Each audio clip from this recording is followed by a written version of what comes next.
with a special edition of Tackle Shop Confessions special because it's Tuesday and we've kind of fallen into the Monday thing here, Sam. But yesterday, of course, Memorial Day when we honored our fallen soldiers, and then Yeah. today I sent you a message this morning. I said, "Hey, you want to do something tonight?" And you're like, "Sure, let's Let's do go." it. So Yeah. good to see you, How man. you doing, man? How's everything?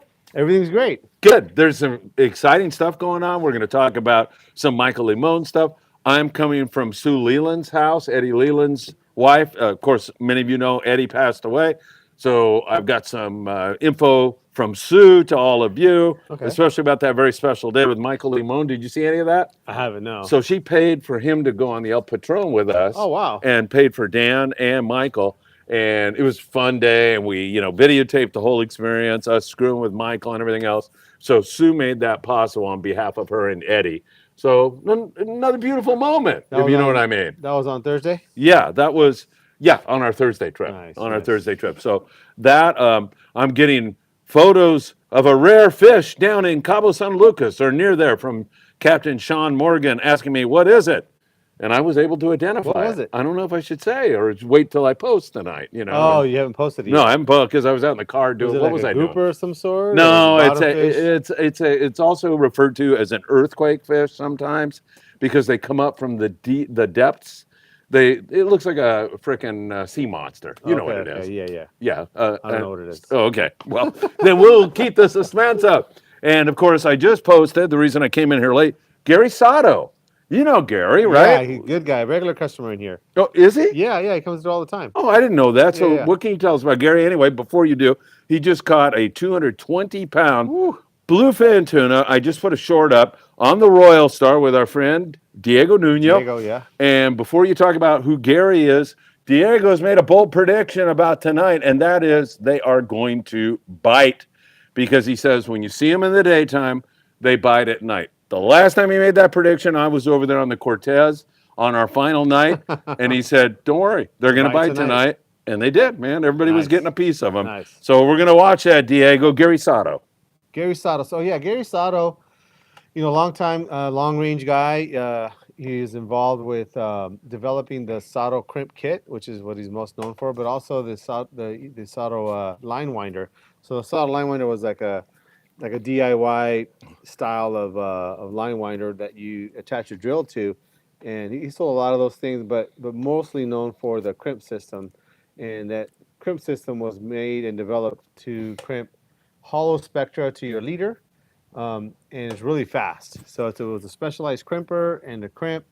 These super specialized crimps, and it was just a really fast way to do it, and a lot of guys still do it that way. Darren Dohe, 310 Rodworks, he bought that company from him, and so that product is still available through Darren, and the same name, Sato Crimp and Winder, and the Sato Crimp Kit. So cool thing, man. Cool 220-pounder. That guy gets them, though. Really? He's the kind of guy that catches like a 200-pounder on 50-pounder. He's in that kind of group of guys, that really have a lot of experience with pushing the limits of tackle and connections and all that kind of stuff. I don't know what he caught this fish on. I'm just hearing about it now, but he's that type of dude that if he's on your boat and they're biting, he's pretty good chance he's gonna get a big one. I know, man, and what a smile on his face and of course Diego, who is an incredible source for Friedman Adventures and a great help when we send clothing items and stuff down to Mexico, which we'll be down there in the middle of June, working with Paulina, Michael Limon's girlfriend. And with also Diego's helping to facilitate. And we're going to take a lot of stuff down there sometime in June. So all good stuff. Do you want to read some comments, or do you want me to work in Michael Limon into this? Start with the comments. I'm gonna kill this AC. I don't know if we're getting any noise in the background here, but probably not, right? Just to be sure. Yeah, all right. All right, let me read a couple comments here. A lot of them are salutatory, so we won't need Sam's expertise right from the very beginning. Dan Smith says, hello, Phil, Sam, Michael, Dan, and all you great Friedman Adventures family members. Man, they are the best. Michael Krinkovich says, it's hockey night in America, baby. I'm on Team Scott. Heck, yes. Is there a hockey game? Is it playoffs or what? Yeah, I don't either. It should be playoffs. I used to be all over that when I was a kid, but Let's see. And then Chris Navarro, who is a great Friedman Adventures family member. Good evening, Phils and Sam. I'm watching the Dodgers and my favorite podcast simultaneously. He can walk and chew gum. You're wrong, Sam. Very talented. They won last night, so keep the streak alive here. Trip and Tommy says, here we go again. Tommy, great to be with you. Isaac says, good evening, everybody. Hey, happy late birthday, Sam. Yeah, felicidades. Yeah, thank you very much. Did you have a good birthday? Awesome. What'd you do? Yeah, just dinner with family and friends. It was pretty good. ¿Cuántos años tienes? 49. Oh, wow. You're a young man still. 49. Yeah, you're not anywhere near hitting the banana peel like Dan and I. I'm not as old We're ready to go down the tubes, man. Yeah. All right, very good. Thank you so much, Dan Smith. Phil, it is great to be here watching live. Kim is watching and eating sardines. Oh, sardinas, my favorite. So good to have you guys with us. Cue Ball says, hi, Phil and fishing family. Cue Ball, great to have you with us. And from Florida, Manuel Navedo says, hi from Florida. My daughter, Aria, also says, hi. Hello to you in Florida. Both you guys, thank you so much for being with us. Bill Wilkerson from the Malahini. It's great to see you, Bill. Thank you for tuning in, my friend, Chris Navarro. Oops. Where'd I go here now? Check out the new lighting. Check out the new, the new lighting, Sam. We're getting there. We're getting there. Is this the new lighting here? Yeah. And then it's going to extend to the rest of the place. Yeah. It's about a third in right now, but the guys are working hard. Man, we love it here. Mike Krenkovich, tell Michael, no yawning tonight. What are you doing way down there? You don't like being in that tall chair? More comfortable. Okay. All right. More comfortable. We'll take that. We want Michael to be comfortable. And what a video that was with Michael Limon trying to bounce a giant salmon grouper over the rail. Did you see it? Was he comfortable? It was an epic battle. Was it? Oh, those salmon grouper. Yeah, he's brave. He's so brave, like Paulina. So brave. Yeah, brave. Oh. And that salmon grouper stripped off like 100 yards on him when it bit. Yeah, just ripped him, man. It's one of those, huh? Yeah, railrod. He got it out and put it right there and got it up to the surface and tried to bounce it, but it would not come on the boat that easily. No, they don't. No, they don't. Fish, you think they're going to come right out of the boat. Yeah, it doesn't happen that way. Yeah, you turn your head and all of a sudden they're gone, another 100 yards. They call them bucket mouths for a reason. Yes. I don't know what it is, but anyway, all right. Michael, no yawning. Frank Applegate says, hi, Phil. Sam, I'm a disabled veteran, a Vietnam veteran, I think. Frank, thank you so very much for your service. Sam and I don't have the words to thank you. Our gratitude goes to you and all the men and women of armed forces who keep our country free. Thank you so much for joining us, Frank. That's we feel Frank. very fortunate. Robert Slager, Sam, when you use, so before I get into this, I'm going to do something with Michael Limon. All righty. All right, Michael Limon. I always say that. And you know what he says? Instead of, will you quit doing that, you idiot? He says, what, Phil? What? Michael Limon was on our trip that Sue Leland paid for. Okay. And paid for Grandpa and Michael to go. Sue Leland, Eddie Leland's widow now, wife. And I just spent an hour with Sue, and most of our conversation was about how she loved the video and watched you smiling and having so much fun. Well, Sue is not the only one. She made that all happen and got this ball rolling down the hill, this snowball rolling down the hill. And that snowball hit another couple out there who want to remain anonymous. They don't want anybody to know who they are. But they said, I was watching Michael.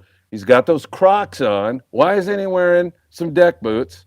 Have Michael try on, the next time you guys do Tackle Shop Confessions, have him try on a pair of boots, and I'm buying them, this couple said. Shoo. So, Michael, you get a brand new, you want to say something? I can't identify who these people are.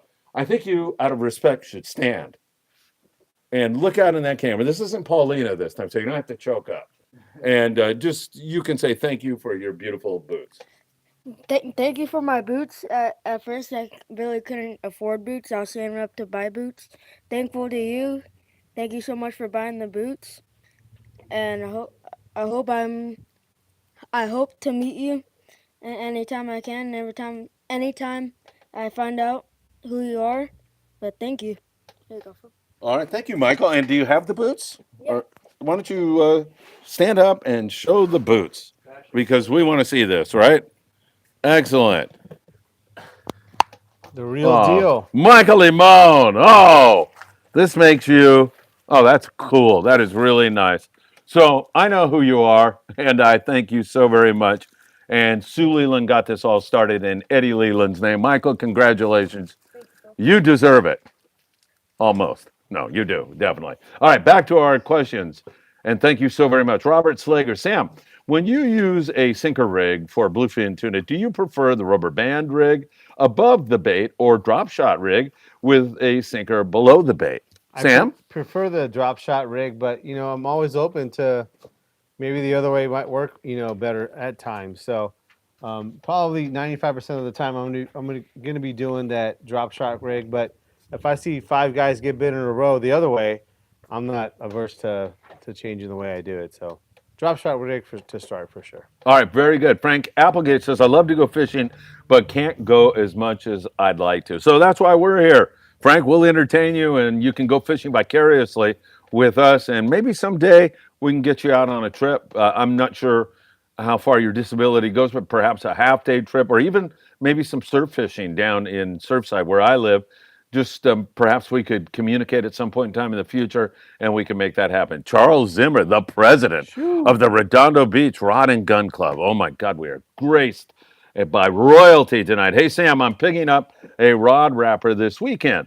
I know you have a lot of rod building equipment slash parts. What would be a list of the basics to start up? Well, Charles, we sell everything here. I mean, from the machine, we sell a couple of different machines here. And so that's going to be our first one. So depending on the machine itself, one of the first things I would look at is whether or not it has 2 tracks or 3 tracks, and what that's going to mean is basically how long of a wrapping platform you're going to have. So that's going to be the first thing, is making sure that you have enough of that. So if you need to buy an extra track, you might need to do that just to get started. Most of the machines will come with 8 total feet of track, which if you count the motor and the chuck, whatever you're going to attach the rod into, that's going to take up about 1.5 feet of the first track. So you really need to have a whole nother extension if you're going to build a rod that's longer than, let's say, 7.5 feet, or at least 8 feet for sure. You're going to need an extra track. So that's going to be number one. Number two, as far as supplies, I mean, your basics is going to be, your blank, your guides, reel seat, grips. Um, and then as far as supplies to build it, you're going to have thread, you're going to have finish, and if you're going to have a handle with like Hypalon and a reel seat, you need to have a paste epoxy as well. There'll be 2-part paste epoxy. And then past that, there's a few little tools that help do some of the things, but don't necessarily have to have them. But number one is going to be the thread and the chemicals. Yeah, All right, pretty much it there. Yeah. there you go, Chucky Poo. But I warn you Presidente. now that as simple as it is, and we talked about it. He came in and we were talking about it a little bit. Yeah, but he didn't pay attention. So go Well, ahead, reiterate. but like I had told him here is that it's like anything else. It can go as far as you want it to be. With any other hobby, it's we have over there in our thread section, when we do the store visit, that'd be one of the things we highlight. When we pretty much have every thread that ProWrap makes, pretty much every thread that Fuji makes. And so just thread alone can get pretty deep, because it's like, oh, this blue, but I want it a little bit darker, a little bit lighter, a little bit, bluish gray or bluish green or things like that. And so you'll find that you end up spending a lot of money on thread. But it's a custom rod, and you want it to look a certain way. Sometimes you got to do that. Plus, yeah, it's got to be. I just feel like I'm not talented. I would lose patience doing that. But if you do that and you invest the time in it, it's got to be your baby after that. You know what I mean? Kind of. Yeah, I don't know. As opposed to a factory wrapped rod. Well, yes and no. So I mean, like I was telling Chuck as well, is as far as who's a good candidate for for rod building, I think it's a lot broader than most people think. To me, building a rod is probably the same as if you were to, let's say, buy a snake for your home, for your bathroom. Yeah, you don't really need it. You may not know how to use it, but you can kind of figure it out, and it's definitely a handy tool. Just fixing a guide or something like that is so easy to do.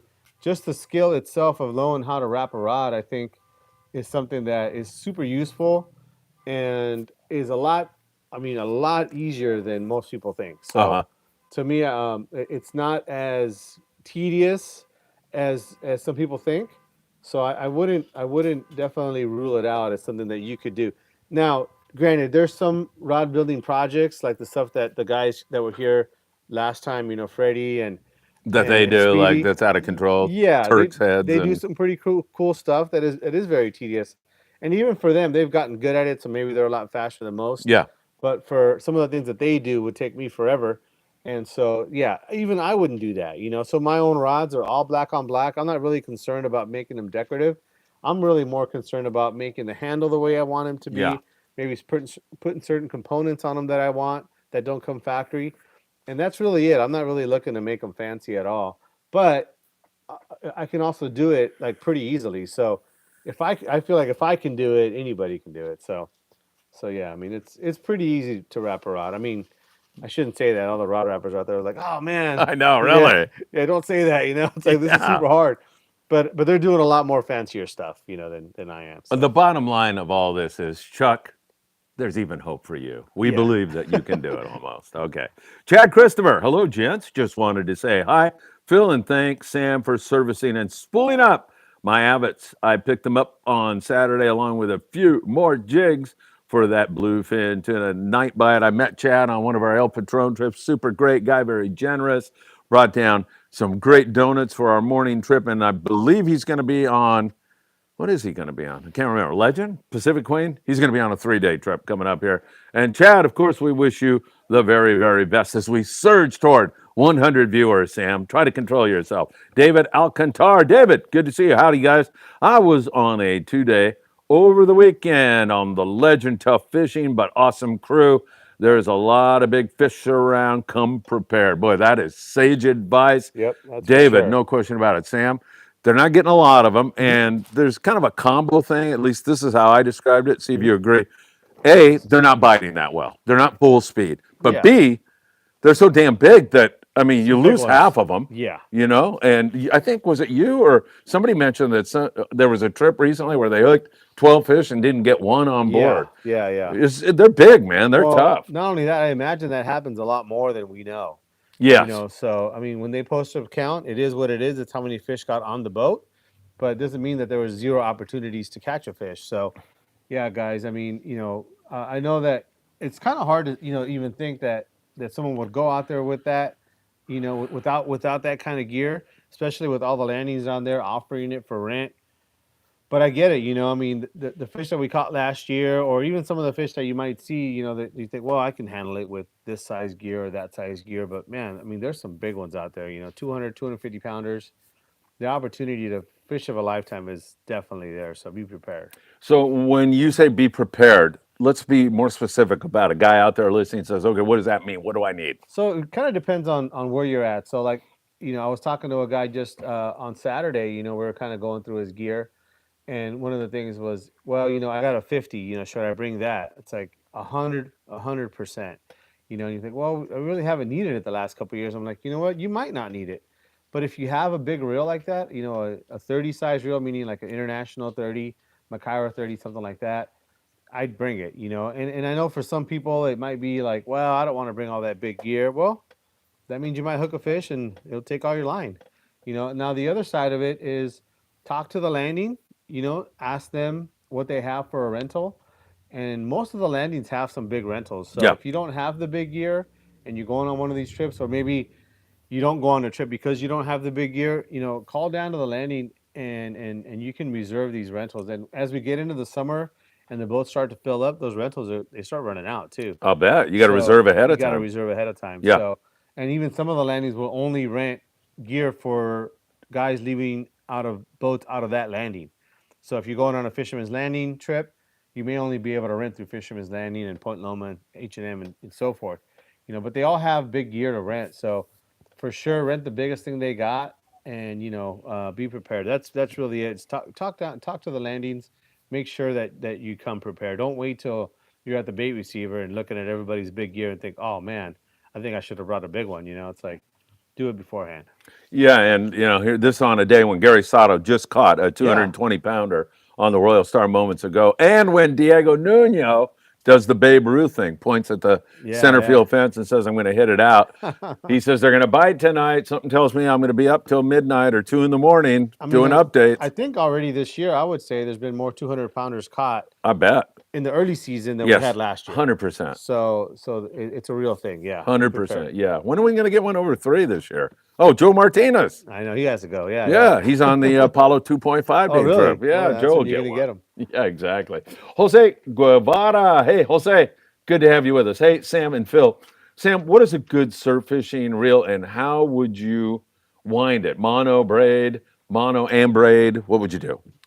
So anything in the like a 2,500 or 3,000 size reel is going to be appropriate. So any brand there, I mean, there's all kinds of brands, and there's 2 general kind of directions you can go. You can go with a super high end brand, and something that has some really good saltwater seals. I know that Penn makes that Slammer, which is a little heavier, but it's definitely sealed better, and it's going to be able to protect it against the saltwater and the sand a lot better. But it's expensive reel, it's like $300 or something like that. The other way to go, which is really what you kind of like promote more, is going with a reel that costs less than $100. It's still going to last you a good long while if you do a little bit of maintenance to it. Meaning just kind of rinsing it down after every trip, and then maybe even taking the spool off, making sure you get out of the sand, out of the skirt of the spool. If you do that, if you do the very minimal, should last you a couple years, no problem. And then when it starts getting messed up, instead of having to go through fixing it, you just get another one, So even those 80 to 60 to call it $80 reels or so should last you a couple years. So that's what I would do. But mainly the size, you want to go 2,500 to 3,000 on the biggest size. Now some people would say, well, what if I just get a bigger reel? Can I use that? And you can. The only thing when you start getting the spool size starts getting bigger. And if you're going to be targeting halibut with Lucky Crafts, that's going to be your most challenging thing. And the reason it's challenging is those Lucky Crafts are very, very lightweight. So you got to be able to cast those things. So what happens when you get that larger spool is that the line coming off the spool has to go through a lot more effort. And so it causes more friction. And so you just don't cast as far. So that 2,500 and 3,000 size reel, they're the same size. It's just above basically a trout size reel. They're pretty small, but you load that up with 20-pound braid, and that pretty much covers you for all kinds of surf fishing. Now, if you're just going to be doing some perch fishing, you can go as small as a 1,000 size reel. Yeah, like a little trout rod. Little trout rod, yeah. And those fish are not very far into the water there, and you could load that thing up with some 4-pound test and catch fish, no problem. But if you want to have one rod and kind of be all around, a 2,500 size reel with 20-pound braid is what I would go with. The Dawa Fuego got phased out. Did it get phased out or not? No, because that was an exceptional. It had the mag seal. Yeah, it was an exceptional, and it was like $100. Mm-hmm. It was. Do they still have them? Yeah, we still have them. Okay. Yeah. Are they still priced at that? Yeah, they're like 110 or something like that.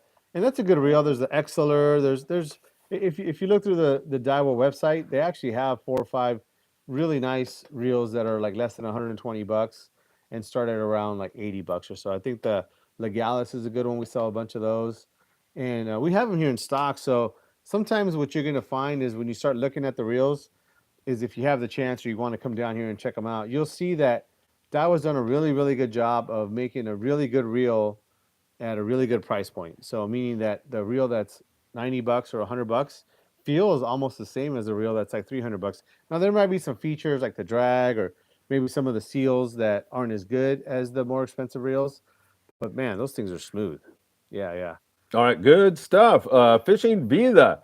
Hey, Phil and Sam, Nick from Bass Pro Shops. Hope all is well. Catch you the next time at Bass Pro. Hey, Nick, it's good to hear from you. Nick was just recently down at Bay of LA and thumped the yellows. I'll have him on the morning briefing tomorrow morning, at least some photos and a little bit of summary of how you guys did. Nick, I was so happy to see you doing so well down there. Carlos G says, hello, señores.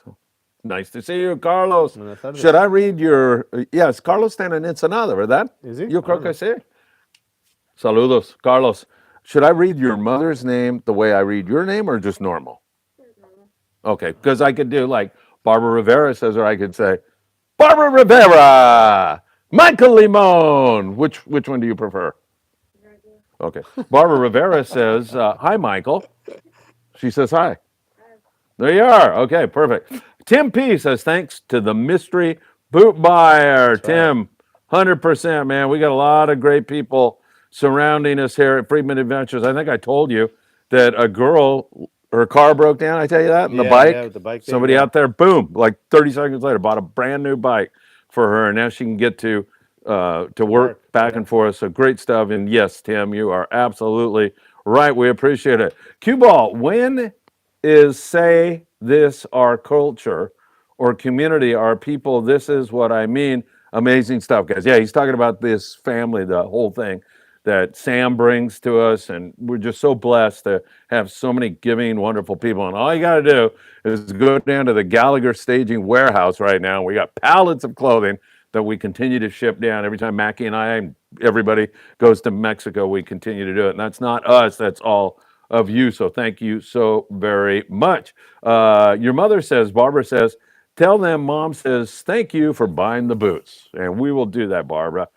Thank you so much. Angler Pliers. That is our friend David Rosenthal. Good evening, guys. Thanks for keeping me entertained while I sit in traffic. Pretty good, huh? As we surge past 100 viewers, Sam. Right past it. Tremendous. How Oh many my we got? God, I'm going to die. Live free and die free. Evening, Phil and Sam. Hello, Friedman Adventures family. Thanks for being here with us. Michael Krakovich. Yeah, the rubber band thing sounds so old school now. Is that true? I don't know about that, and don't rule it out. Maybe some boats might drift a certain way, or on a certain day with the wind and the way the current's going, maybe that rubber band might be the way to go. So, don't rule it out. That's the way I would start. But as far as with the drop shot rig, but I definitely wouldn't rule out the rubber band deal. Daniel Limon. Oh, I'm sorry, Daniel Lightfoot. I almost put that emphasis on it again. Sam, do you have any slow pitch jigs for rockfish? Yeah, I mean, the jigs you're going to use are basically the same jigs you use for tuna fishing. Although there are some rockfish style like slow pitch jigs that are going to be maybe having a little skirt. I think Mackie was checking some out earlier, and so that stuff's going to be definitely more on the rockfish side. But any of your knife jigs that you use for tuna fishing in that 120 to 200 size would work for rockfish just fine, and it's the same deal where the deeper you go, the more weight you're going to need, so you're just going to go bigger.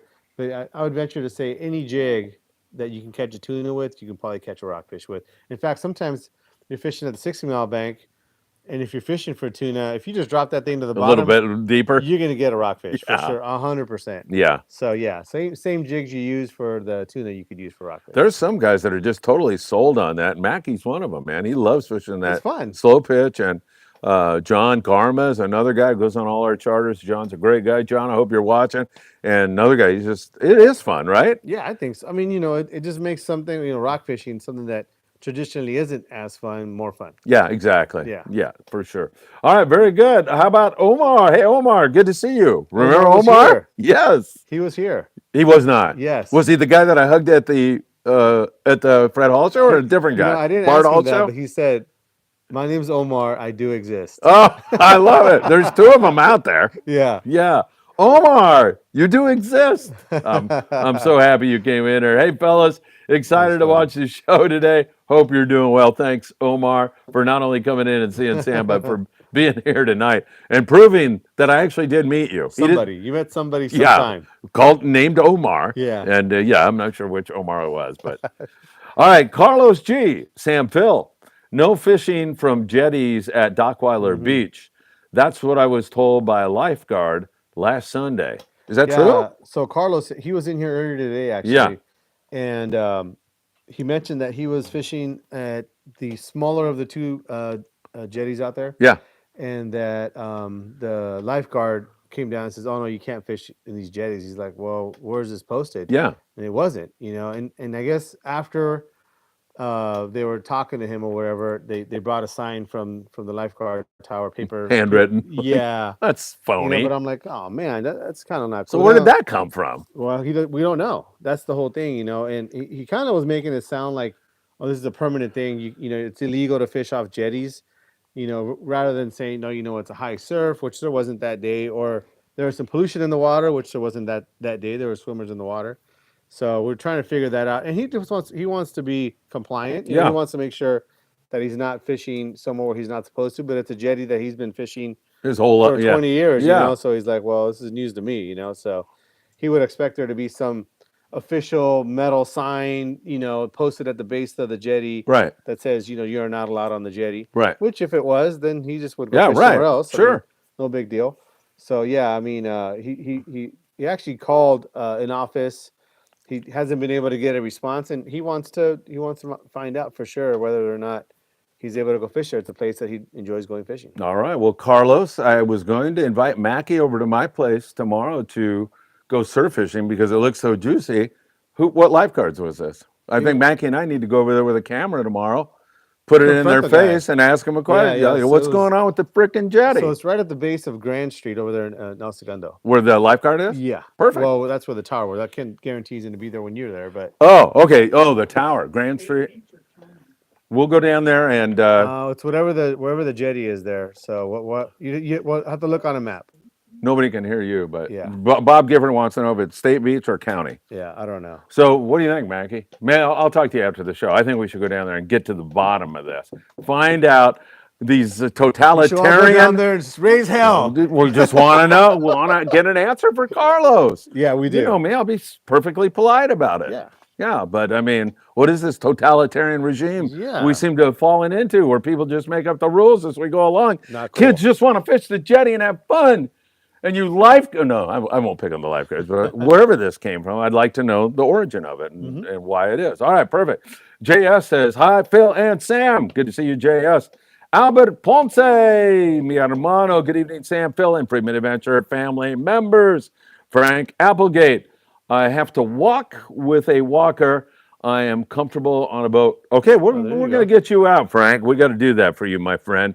We'll definitely do that. Chad Christopher, is it okay for me to use an 80-pound mono leader to my 65-pound braid line on my Avid JX6 for daytime bluefin tuna, drop shot, or yo-yo flat falls? I'll be renting a larger outfit for my nighttime fishing.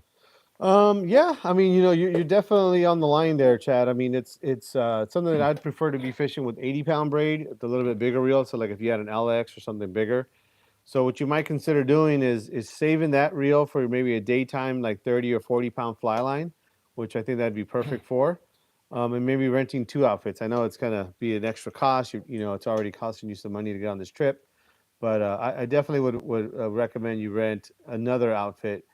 The only thing about that is, you know, not so much in the daytime, maybe jig fishing. That hasn't really been a thing as much, but maybe some of that sinker rig fishing might be something you would do. Now, you can use that same rig that you're going to rent and fish the sinker rig with that, and then you'll just have to switch out the rigging once it gets dark.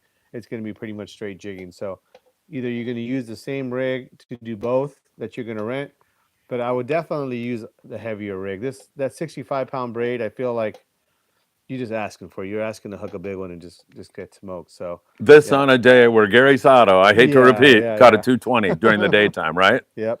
Yeah. And Sam is just looking out for you if you do hook one of those great big giant ones. So we'll keep that in mind. Back to Carlos and sticking a camera in a lifeguard's face tomorrow. If you have a name on the lifeguard that told you that, that would be extremely helpful to me for tomorrow. All right, let's go to Dominic Lopez, who says, hola, Sam and Felipe. He says hi, actually.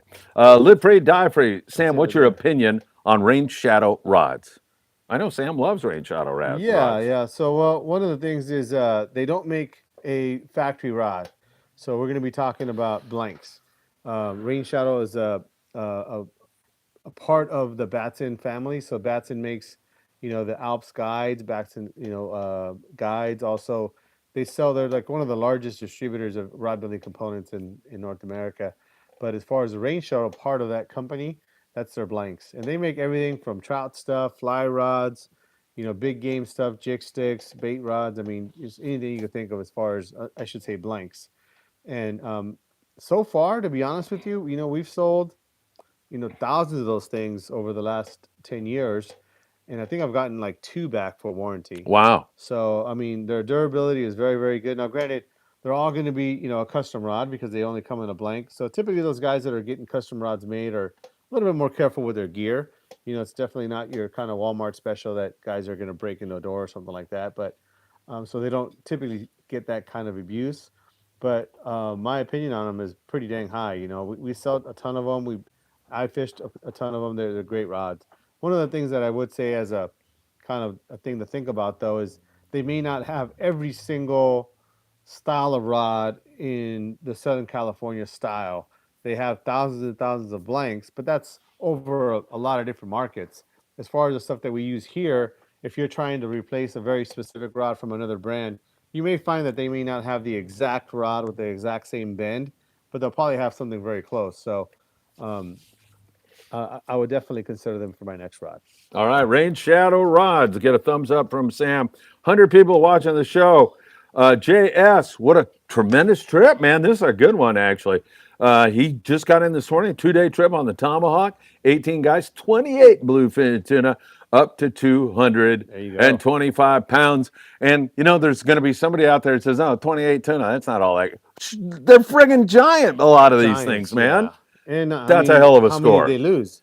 Yeah, you know, totally. So, yeah, you get a chance at a 200-pounder. That's pretty dang good. All right, make sure you're tuning in later tonight as I will be doing updates from Diego Nunez on the Royal Star, who has predicted, I'm really putting Diego, a big night tonight. He says when they see him in the daytime, they frickin' bite at night, and they saw him today and caught some really, really nice fish. Omar, when building a custom jig stick, what would be the advantage of the long deckhand style grip versus installing a reel seat?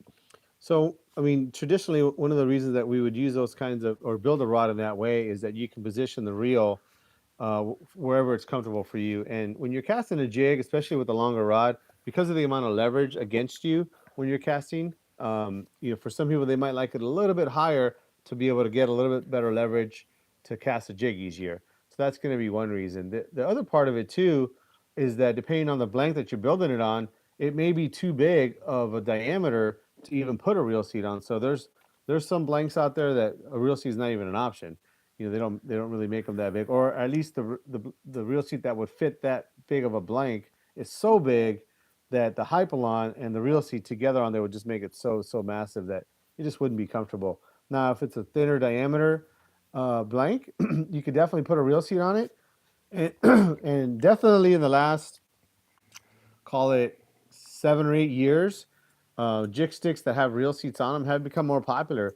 The biggest reason being that a lot of guys are throwing jigs with bait casters. So those bait casters kind of lend themselves to that type of rod, you know, because it's going to sit lower on the rod.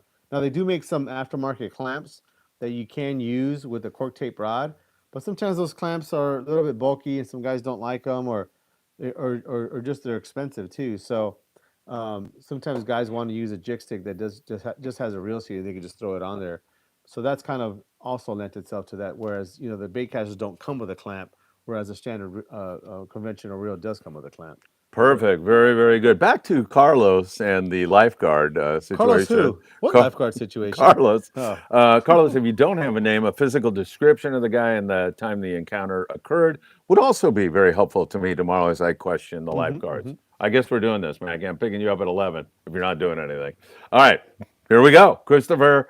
Chad Christopher says, Phil. Let's go right now. Huh? Let's go right now. Let's go. Is there grunion tonight? If there's grunion, you know, we can kill 2 birds with 1 stone. Actually, I was talking to Mike Inshore. Yeah. And he was fishing last night. Yeah. Shark fishing. Yeah. And he saw grunion in Redondo. Oh, shoot. And I don't even think, I think that was the end of the run. Formosa or something. It might have been the 4th night of the run. Wow. All right. Chad Christopher says he's going to be on the XL Monday for 3 days. Man, fire those updates in, Chad, and I hope you get a really big one. Christopher Navarro, Phil, are you going to be on the El Patron Friday? No, I am not, Christopher. I'm going to be on the Island Spirit on Friday. And Daniel Hodawy, man, he's pulling out all the stops. He's so excited about the trip, number one, Sam. He's going to take us to Hidden Reef, which has, the last time he said he was there, was just all giant cod. And then we're going to focus on halibut in the afternoon. He's been leaving a little halibut spot kind of alone for a while. And he said the last time he was in there, he had really, really good fishing. And if the weather forecast holds, it's going to blow 3 knots that day. So, really? Oh, my God. Thank you, Lord. Thank you. So you got to take some flukes. Yeah, I hope so, man. Well, I'm not taking anything. I'm taking cameras. That's all. So, yeah, hey, looking good up there. I'm looking Mackie for. Going to be on that trip? Mackie's always, he's on every trip Is he from gonna now have, to eternity until he gets sick of me. Is he going to be holding the He camera? might not be on the trip.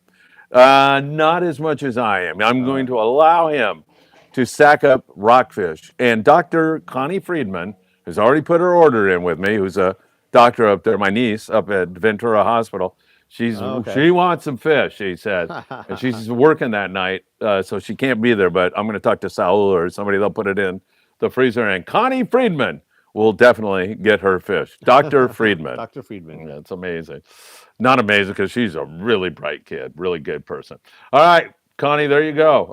Let's see, where are we here? We are Ruben. Good evening, Phil and Sam and Michael. Wake up, Michael. Maybe I should have you dance around with your boots at some point. Can you do a boot dance later tonight? Like put them over your head and do something funny? Okay. Stay tuned for that, everybody. Cue ball. When you see the size of these fish, the big reel doesn't look so big anymore. That's for sure. Laughing his ass off. He's true, right? I mean, that is so true, man. These fish are enormous. I ran a video of the searcher putting a fish on last night. Definitely a 100+ pounder. Not quite sure how big, but it was a 3 gaffer. So it was a nice one, man. And just amazing what's going on down there in San Diego. Sam, whenever this started, how long did this start ago? 8 years? 10 years ago, just about. Previous to that, yeah, this is the stuff you read about Zane Grey in the late 1800s, 100%. Thinking that'll never happen again. Yeah, we always kind of used to say, well, back then when, this and that, and they used to catch fish and we were never going to catch that again. We're living that time right now, at least for the bluefin, for sure. Yeah, absolutely, 100%. All right, Michael Krinkovich says, I got big gear swinging. All right, sounds good. Dominic Lopez. Hi, Phil. What is a good website to check offshore weather? So the Windy app is good and Sailflow. Both of those. I use Sailflow. Other guys use Windy. And it seems like you come up with the same thing all the time. I know a lot of guys who are like Windy more. I would say more sport fishing guys have Windy. I have Sailflow. I don't know. I downloaded it and it works for me. It's good. Pretty accurate.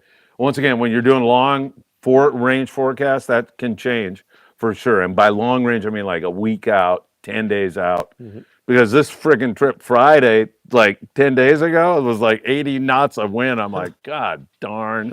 And then I remembered, like, it just changed. It's so far out there that it changes so much. So yeah, those are two really, really good ones. Big Block 760. Hey, Sam, speaking of line, when should monofilament be changed when fishing saltwater? After every trip or one time for every season? Well, you know what? Both. It depends, I mean, it's really more a matter of mileage, so depending on how much you've used it. So for instance, if you take a rod on a trip and you don't use it really at all, or maybe you fish one bait on it, don't catch anything on it, I'm sure it's going to be fine for a couple trips with that kind of use. You take a rod like your jig stick or something like that, and you make 100 casts, catch 2 or 3 yellowtail, I probably for sure 100% would change it for the next trip. So it's kind of a hard question to answer, because it's really more a matter of wear and tear. But if you change it every trip, for sure, you're going to be fine. Now, and in today's modern world of fishing, with pretty much every reel having spectra, that's one of the advantages of it, is that if you have 50 or 60 yards of top shot, it doesn't cost you anything, pennies, to change out your top shot. Now you have to learn how to tie the knot between the spectra and your top shot, but like anything else, I mean, something you should kind of know. Yeah, absolutely. By the way, Tom Durer, hundreds of years of experience on the water. At least if you look at him, you would assume that. Doesn't use spectra. No, he does. I wasn't even going to say that, but no, he doesn't. I don't use that spectra and all that bull. Spectra's for the communists. I use that fluorocarbon. That's stupid too. Yeah. Just give me a reel with mono and I'll kick your ass. Anyway, he's running the Pescador out of Redondo now. Oh, really? Yeah, he just started running the Pescador. Interesting. And Nick Ramirez, I don't think Nick's ever, I don't know if he's coming here or not. He's a great guy. Nick fished with him and said it was great, and Tom worked his tail off, which nice. Tom's work ethic is great. So, Tom, thank you for your hundreds of years of service in Southern California. James Blanchard. I know James Blanchard, pardon me. He's on our 2.5-day trip. Nice. Hi, Sam and Phil. On your 2.5-day trip. I know that, James. Looking forward to it. Should I bring big gear on this trip? And Sam, do you have small tuna jigs that the people talk about? So yeah, you should bring big gear for sure. 100%. Yeah, I'm positive you guys are going to target that tuna. So So that's a yes on that. As far as a small tuna jig, so I think, that's become a thing that, we're getting asked for. It seems like every year there's something, right? Every year we're, it's like, well, what's the hot jig? What does everybody want? And that does seem to be something that people are repeating quite a bit. So by smaller, they're talking about a jig that's basically fatter and shorter versus a longer jig. And we do get asked for that a lot. I think that I have seen a few videos where some guys have mentioned that. And, because of the way that things are edited or whatever, it sounds like it's been part of the editing and something that that has been repeated a few times. Now, from what I've seen, from things that have been posted online, I've seen just about every kind of jig in these tunas' mouths. So I wouldn't really consider it to be the dominant jig or the jig you have to have. But because it is a new style of jig, meaning that some of the jig companies are starting to make it, obviously, they want to sell a new jig. So it will work, but I don't think it's going to be like if you don't have this jig, you're not going to catch any fish. And by the way, we do have them. Perfect. Yeah. Awesome stuff. All right, Slammin' Sammy's with us as we surge past 110 viewers. Thank you all for being here. Hit that like button, everybody. We deeply appreciate it when you do it. Good evening, fellas. I'm going out on the Highliner in a couple of weeks. I have a HX Raptor with 80-pound braid and 150-pound mono top shot. I want your guys' opinion. Is that good enough for the bigger grade night bite? Maybe if you get lucky. So it's borderline. Very. It can happen for sure, but you're really asking for a lot of things to go your way. If you can rent a bigger outfit, I definitely would. Or if you can buy one, I definitely would. But a lot of big fish have been caught on that HX Raptor, and it's a nice reel. And I think that if that fish just doesn't, decides not to take a big run on you, or not to get caught up in, a tangle or something like that, you're gonna be pulling pretty hard. The other part of it too is that you want to have a rod that can lift or move a big fish. And so that's going to be the other part of the equation. So I assume that you're fishing a rod that is matched up with that 80-pound braid. So if you had something that was like a 30 to 80 rod, that'd be your weak point. So you might be able to make it with that reel, but and even that's kind of a maybe. I would definitely recommend going bigger. At least an HX wide would probably be the smallest reel I would get in that family of reels. But make sure that rod is up to the task. All right, perfect. What do you have, poltergeist in here? I heard a noise like something fell, and then our studio audience scattered. Like, I'm thinking, what's going to happen here? We're going to get something really cool on our live show. Did you guys see what it was? I think it was just... Can you guys see that back there in the corner where the rods are spinning? Make sure one of them didn't fall. Yeah, I already checked. They're all good? Okay. All right, there we As go. long as that's not happening. Because Lindsay's rod is over there. Oh, shoot. Yeah, it's on its final coat. So Oh, man, I wonder, should I videotape that? Or no, we want it to be a surprise for it's Lindsay, up to right? you. I was going to tell you about it. It looks really Oh, nice. we got to videotape it. Yeah. Definitely. Yeah, that's awesome. And maybe I can go back to where I gave her the rod in that video and then go to this. Yeah, this is bitching for sure. All right. I think it's poltergeist myself. It could be. Yes, I think so. Either that or Dan is out there trying to put sinkers in his pocket and we caught him. One of the two. All right. Michael Krinkovich, if you get the white sea bass, don't forget to get the stones. Lee press on nails. Yeah. Yes. What does that mean? I didn't say that they look like. Oh, they kind of do, right? They do, yeah. I never heard him refer to that, but no, me they either. Do now that you mention it. Very, very good. And the stones, you ask the deckhand, well, they'll dig them out for you, right? Yeah, I know. It's a pain in the ass. Yeah, you got 40 or 50 fish. Yeah, I know, really. They dig those out for, well, you better come up with a good tip. Yep, you better, yeah. Yeah. David Jimenez. David, great to see you. Recently went rock fishing and some fillets had a lot of short white worms. Is it the Boccaccio that have them, or do they all have parasites? Many of them have parasites. Boccaccio are well known for having them. They cook out. It's not a problem after you cook them. No problem. But other fish have those worms also. Halibut, several other fish. Yeah. Tuna sometimes. Yep. Pretty common. I don't know why they pick on the poor bucket mouth, the Boccaccio, the salmon grouper, is discriminated against in the sport fishing industry in Southern California. And I'm going to start a campaign to stand up for the crummy salmon grouper that always gets spit on in our society. I know Dan, I've heard him do it. I've heard him take the name. No, he likes salmon. Do you eat salmon grouper? Yeah, he likes salmon grouper. Do you? I love them. I do too. Well, I'm not going to say anything now. You got a campaign going. Yeah, really. I'm going to get that lifeguard tomorrow, and then I'm going on to the Yeah. salmon grouper. That's what my thing is.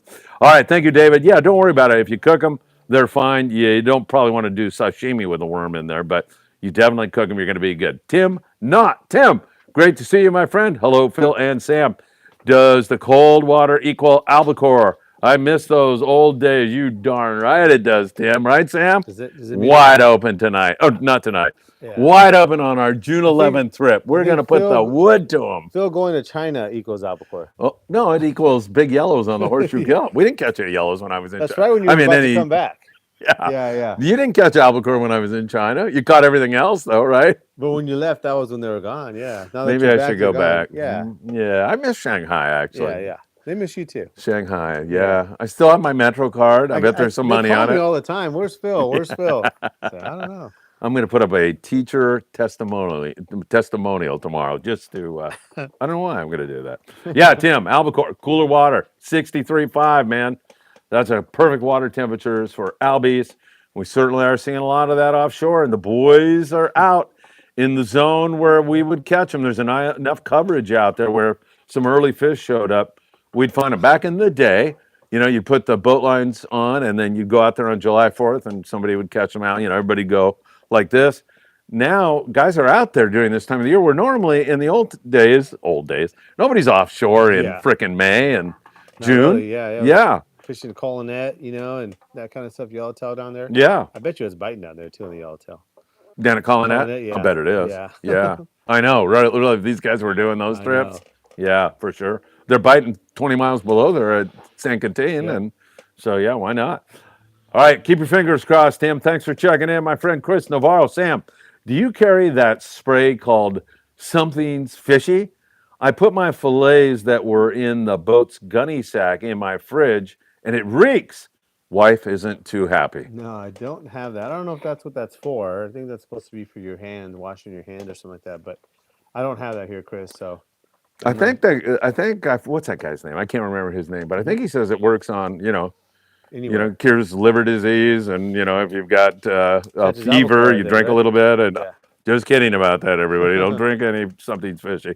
But I think he's like, you wash your hands with it, and do your own. And Michael does his underwear in it. How's your underwear smell after that? Yeah, see, it smells good. So there you go. All right, we'll check into that, Chris. Pando 56 on the 16th. I asked Danny Show if I should go bluefin tuna or white sea bass fishing. Went bluefin tuna fishing on the Tribute. Got limits of rockfish and 110 and 130 pound bluefin tuna. Pando 56. You kicked butt. That is really awesome, man. Phil, thanks for the advice. Hey. I think it was Danny, man, but thank you so much. We really appreciate that. Daryl Folger, he's the guy that does the rooster crow for us. I need to get another one of those. Great tackle advice from my friend, from my Friedman family. Thank you so much, Daryl. Aaron asks, Daiwa has the big spinning reel, perfect for inshore and harbor fishing. BG. And also, sorry about that. Also, the Tatula is a bass killer all day, and both Daiwa saltwater friendly, priced under $150. Yeah, great reels. They have about 5 or 6 reels in that category. There's a bunch of nice reels from Daiwa. We have started a new segment on Friedman Adventures. Steve Oropesa is doing like fishing the harbors and the breakwalls, and he's doing a great job. Really, really good. I was amazed. I didn't think Steve could string a sentence together. Really? But yeah, no, they're good. What's the name of this thing? Fishing. I forget what it is. Strategy or some BS. Can't remember. What is it? Strategic fishing. Thank you, Mackie. Thank you.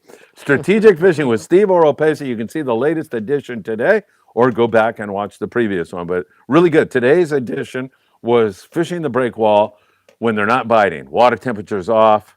How can you find biting fish? And Steve goes through it with great specificity on exactly how to do it. Did you guys go on his boat? So proud of him. No, I didn't go. He goes out there and films it and then sends it to me. Oh, okay. Yeah, but it looks like fun, man. Yeah. Right there in the harbor. I think they had 50 or 60 fish on a day when they weren't biting at the breakwall. Wowzers. He had a short halibut, sand bass, calico bass, and a full speed bite on the spot fin croaker. And you can spot fin? Yeah. Wow, that's cool. Yeah. There's a lot of spot fin around right now. Is there? Yeah, there's a guy, Arthur, he caught one down in Huntington Beach.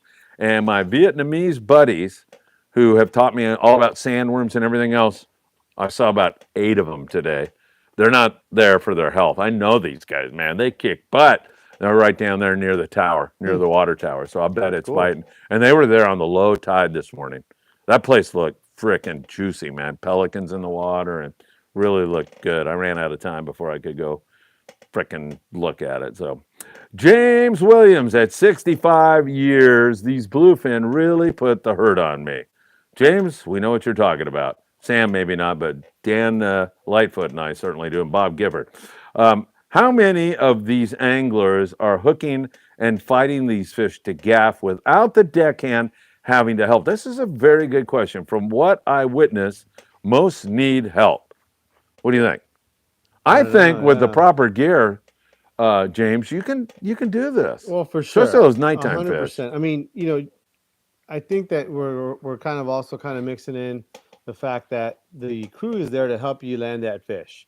And so it's not always a matter of you not being able to physically do it, like, you're tired or the fish beat you or something like that. But maybe it's making sure that you're clear of a tangle or clear of the anchor line or clear of something like that, So sometimes they're just going to grab your rod and get you around the boat to where you can maybe catch up to them and then keep fighting that fish. So, that being said, there are times when that fish is squirrely and you're just going to need the crew's help. And there's some times when the fish kind of stays put and is away from everybody and you have no problem. So usually the crew will kind of they won't step in unless they think that they need to make sure you land that fish.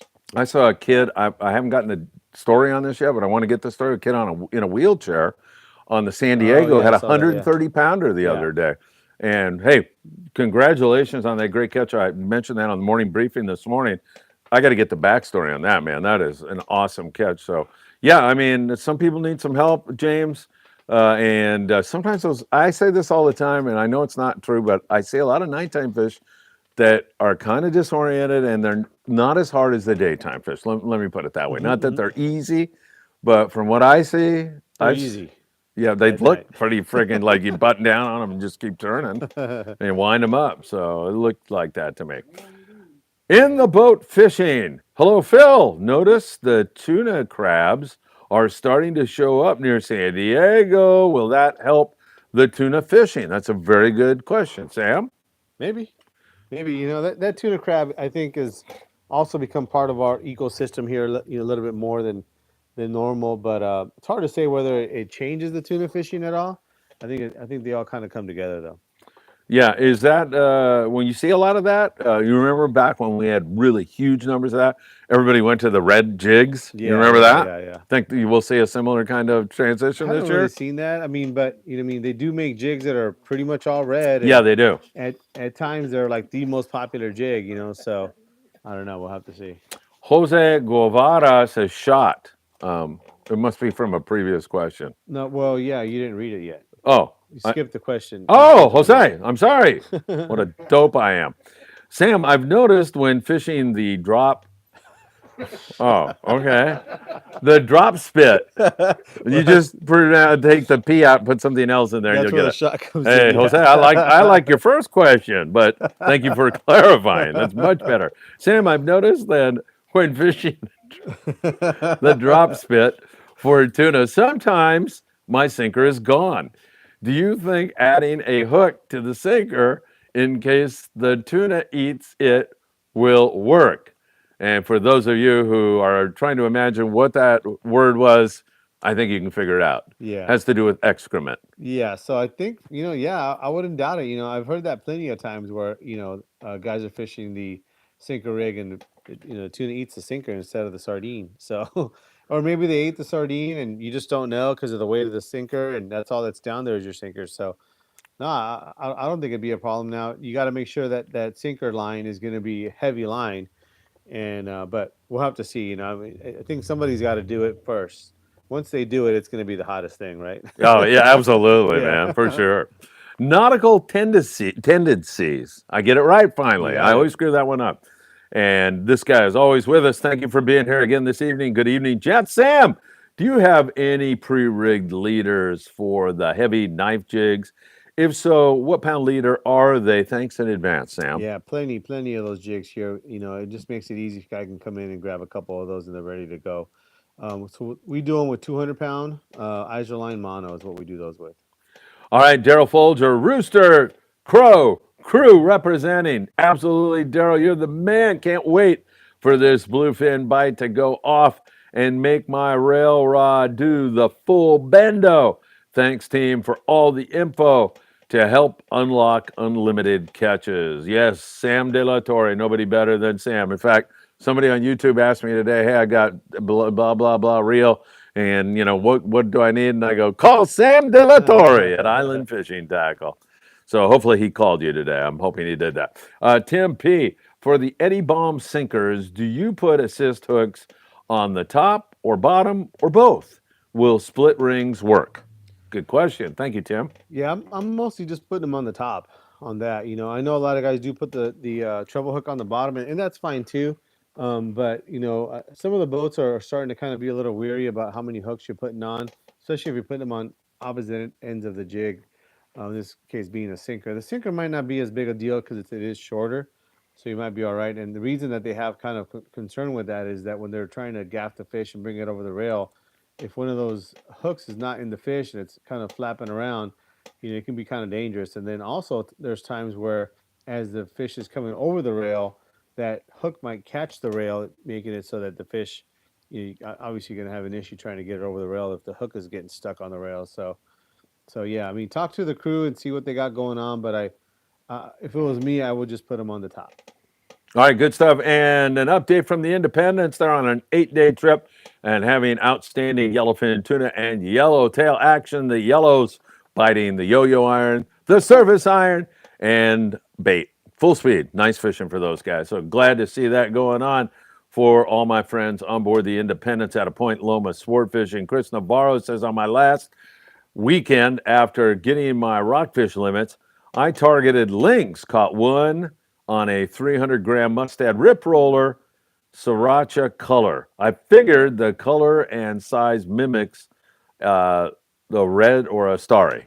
Yeah, I could see that. Yeah, that red color, pretty universal actually. You know, as far as tuna fishing and other kind of stuff too. Even you get into some of that yellowtail, that red crab like you were talking about was a popular thing too. So that's a good color to have. All right, very good. Mike Krinkovich says, yeah, baby, 1-1 in the hockey playoffs. I don't even know who the hell's playing. I know. And this is coming from a guy, I think playoff hockey is probably the best playoff, especially when you're in the stadium. That's some pretty good stuff. So, all right, 1-1. All right, sounds good to me. Chris Navarro. Sam, have you used a rain shadow jig stick? What model would you suggest? Preferably a 10-footer. I like it, Chris. Throw that big rod, man. Yeah, Chris, you know, they really don't have much in that 10-foot category. They do have a couple that are okay, and they're actually working on a couple Oh, sorry, Sam. that might work pretty good. But they have a 9-footer, a 106H that I've used. Is a pretty nice one. It's a little bit on the heavier side, heavier action that is. And they are working on some stuff. So, but that 106H might be one that you might like, Chris. Ken Trenholm is loving the show, and he reminds everybody to hit the like button and subscribe. And Ken, we thank you for the reminder. Really appreciate it. Red Pill, great show. Gent Sam, what reel would you pair with an 800 ml, and what pound top shot would it be best to fish? Also, Sam, what rod would you pair with a Makaira 16 for nighttime fishing? Thank you in advance. Thank you, Red Pill. Yeah, definitely would be one of the smaller size reels. So something like in a Torre 14, Saltis, Saltis 20, something like that would be really good for that. And I'd be having that top shot with maybe some 25-pound for that 800 ml. As far as for the rod, something where the top end of the rating is over 100, so like a 60 to 130, 80 to 130, something like that. And you're looking at maybe like a UC Viper, Seeker 2x4, and in these rain shadow rods, something in that that they have a RCTB 76 XXH. And there's a few others out there too. The CalStar 775 or 770 double XH as well would be good. So as long as that top rating is over 100, I think you're going to be good. All right, good stuff. KC, hey Phil, we went chasing yellowtail down at the Coronado Islands on a ponga out of Popotla last weekend, but didn't luck out. We were able to load up on quality rockfish. Sent a few pics to your phone. All right, hey, I'll look for those, KC.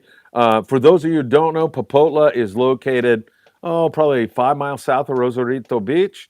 There's like a white arch there. There's a village, like they have some fish markets, and they sell, there's a ton of restaurants. It's kind of like Puerto Nuevo, 20 years ago maybe. It's developing, let's put it that way. But they have a whole bunch of pongas that come in the afternoon, and it's always a lot of fun to see the pongas come in.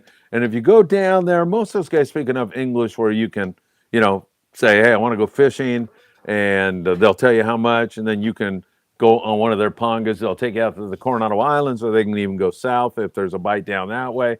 So, yeah, Popotla, have you ever fished out of there, Sam? I haven't. I've fished like the surf there and goofed around there a lot, but it's a cool place. It's a really, really cool place. So, all right, KC, thank you so much. Antonio Cuesta, who was a captain, still is a captain, and worked in Redondo when I was back there in the 70s. And he says, so why don't we get a bunch of guys together and do a protest? I agree. Is this the lifeguard protest we're going to do, or are we going to do the people that pick on Boccaccio protest? Yeah. Either one of those are I think if you noble get causes. a bunch of guys to do something, is get a bunch of guys to go and fish. There you go. Yeah. What do you think about that, Antonio? Yeah. El Cid, hi, Sam and Phil. This is Frieman again. Frieman, you are the man. I think the lifeguards made up the no jetty fishing rule because they want to rescue people washed off the rocks because it's dangerous for them. Okay. Yeah. Well, so then, Yeah, that's still not work in my estimation, I mean, you go down there and tell people, hey, this is dangerous.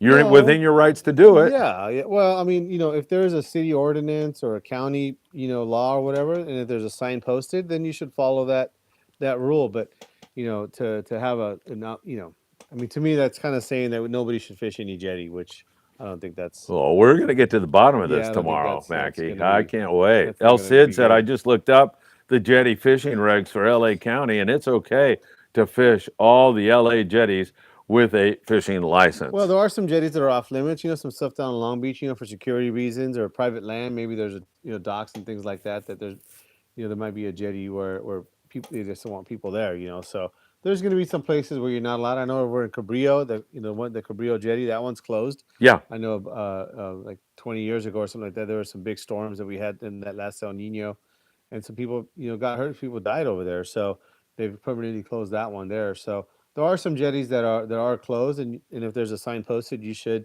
kind of heed the warning. But if it's illegal to fish and something that's safe, and also too, I mean, we got to use common sense. That that was one of the things that Carlos had mentioned. He's been fishing that jetty for 20 years. He knows when to go on it, and when not to go on it.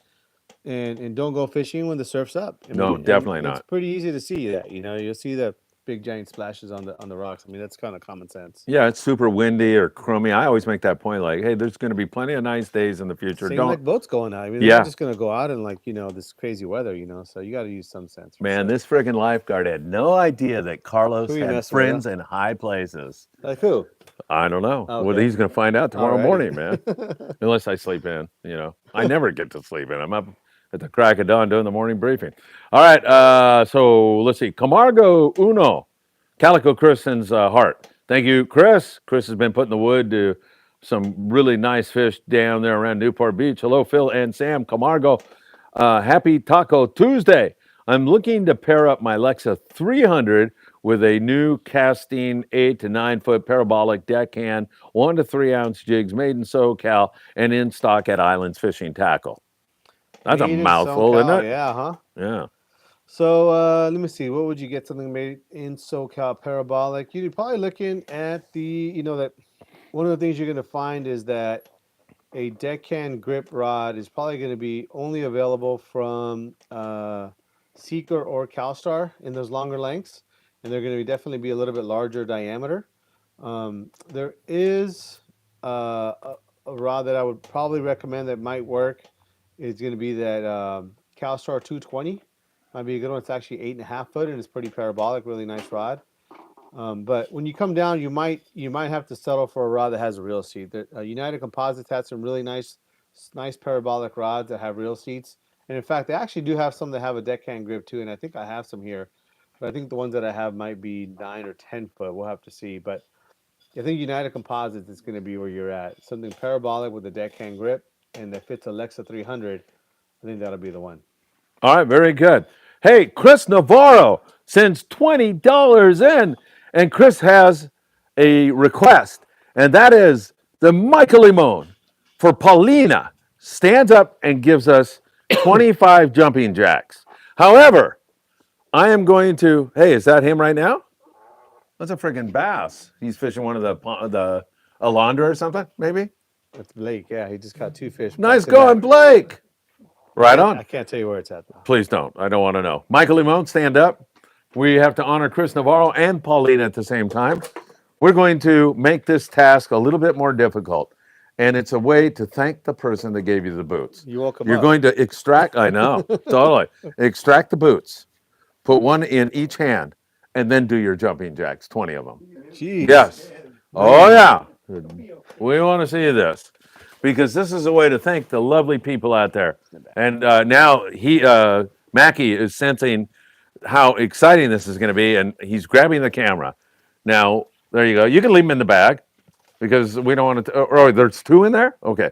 Yes. We were hoping to accomplish this before midnight. 1 for each foot. Yeah. Oh, yeah. Is that how it works? All right. Michael Limon is taking his time because he's trying to make sure. So, Michael, there you go. Now you're going to do 20 jumping jacks. 1 wing per jumping jack. Yeah, there you go. Ready? Go. It'd be easier if he does that, yeah. Maybe. I'd grab him by the shoe part myself, but 2, 3, 4. Come on, Michael Limon. 5. Oh, no, 4. We're still stuck on 4. 5, 6. Paulina. 7. Paulina. 8. Paulina. 10. 11. Come on, Michael. You can do it. 11. 11. 12. I'm going to do it in Spanish for Paulina. 14. 15. 16. 17. 18. 19. 20. Michael Limon. What do you think? Wasn't that beautiful? Oh, man, congratulations, Michael. Yeah, that was beautiful. Thank you for those boots because they made one hell of a segment on the show tonight. That we got to put on the air tonight, right? Grandpa, do you approve? That's not child abuse or anything, is it? Okay, no. Grandpa says another 40 would be great. He'll sleep better tonight. All right, hey, thank you, Chris, for making that happen. All right, let me go back. I think we have more of this lifeguard foolishness going on. We've got everybody scared down there now. Where are we? Do you know? Are we Omar? Omar! Hey, Sam, will those CRB hand wrappers suffice to build a heavier, larger rod? They seem marketed more for trout and bass rods. They definitely are, kind of designed for that. I mean, you got to remember that, 99% of the rods in the country are bass trout rods. So that's who they're going to make that for. You can build a bigger rod on it. It's not as easy. It's a little more tedious to do that with, but it can be done. One of the hard parts about getting your gear together, your equipment and stuff like that is that your initial upfront cost. You're trying to make this the cheapest way. Well, you can do it. You can do it with even a homemade wrapper, homemade hand wrapper, and that's actually how I made my first rod, was with the homemade hand wrapper, and so that does work, but it is more tedious. It does take a long time. If you have some time to come down to the shop, we can show you how those hand wrappers work and the difference of what that would be like in using a machine. So come on down. So it does work. You can do it, but definitely would take a lot longer to do. All right, fantastic. Man, this is getting good. Carlos, back about the lifeguard foolishness down there. Where is it? In El Segundo? Or? Yeah, El Segundo, California, United States of America. Burn it down. Are we doing a live? Do we go live tomorrow and just walk up to the lifeguards live, or do Channel we 7, give them a chance? Yeah, I think we just bust into the lifeguard office and say, where's this schmuck had this to say. Phil, Sam, the lifeguard said that his boss, we need to run his boss down too, told him not to let anybody go near that damn jetty. He didn't say damn, actually. And he said that there's an ordinance that says no one can fish from the jetty. I want to see that ordinance. That would have to be posted. Yeah, right. If there was an ordinance, it would be posted. Even if it was a paper sign, they'd have to have it on there. I mean, that's just the law, right? How do you expect someone to follow a law that isn't 100% displayed? Right. Yeah, that's why speed limits are posted or no parking's posted or whatever. So yeah, I mean, to me that sounds like they're going to give you a ticket and then put a no parking sign after you've already parked. Right. Yeah. So I don't know. I'm speaking to the lifeguards out there that are involved in this situation. There's still time to change your whole story and just be honest with the public and tell us what you did. But right? I guess. Yeah. I don't know who you're talking to. But I don't either. I don't know. It just sounds like it's a pretty good segment, is what I'm going for here. Yeah, it's going to be funny tomorrow, I would think. All right, Charles Zimmer. Oh man, this lifeguard thing is taking on a life of its own.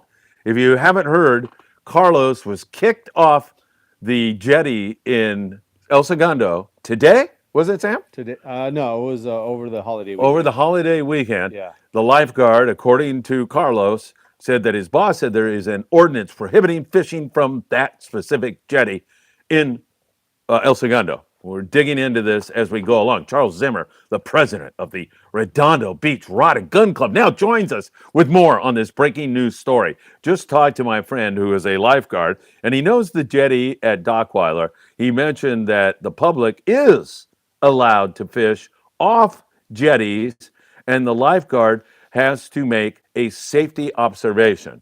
So, yeah, I mean, there's a tsunami coming, get off the damn jetty. Yeah. Right. Yeah. That makes sense. Mm-hmm. But if it's just a normal day, which it was, right? Well, especially he's calling it a city ordinance. Yeah, right. Is not a safety call. All right.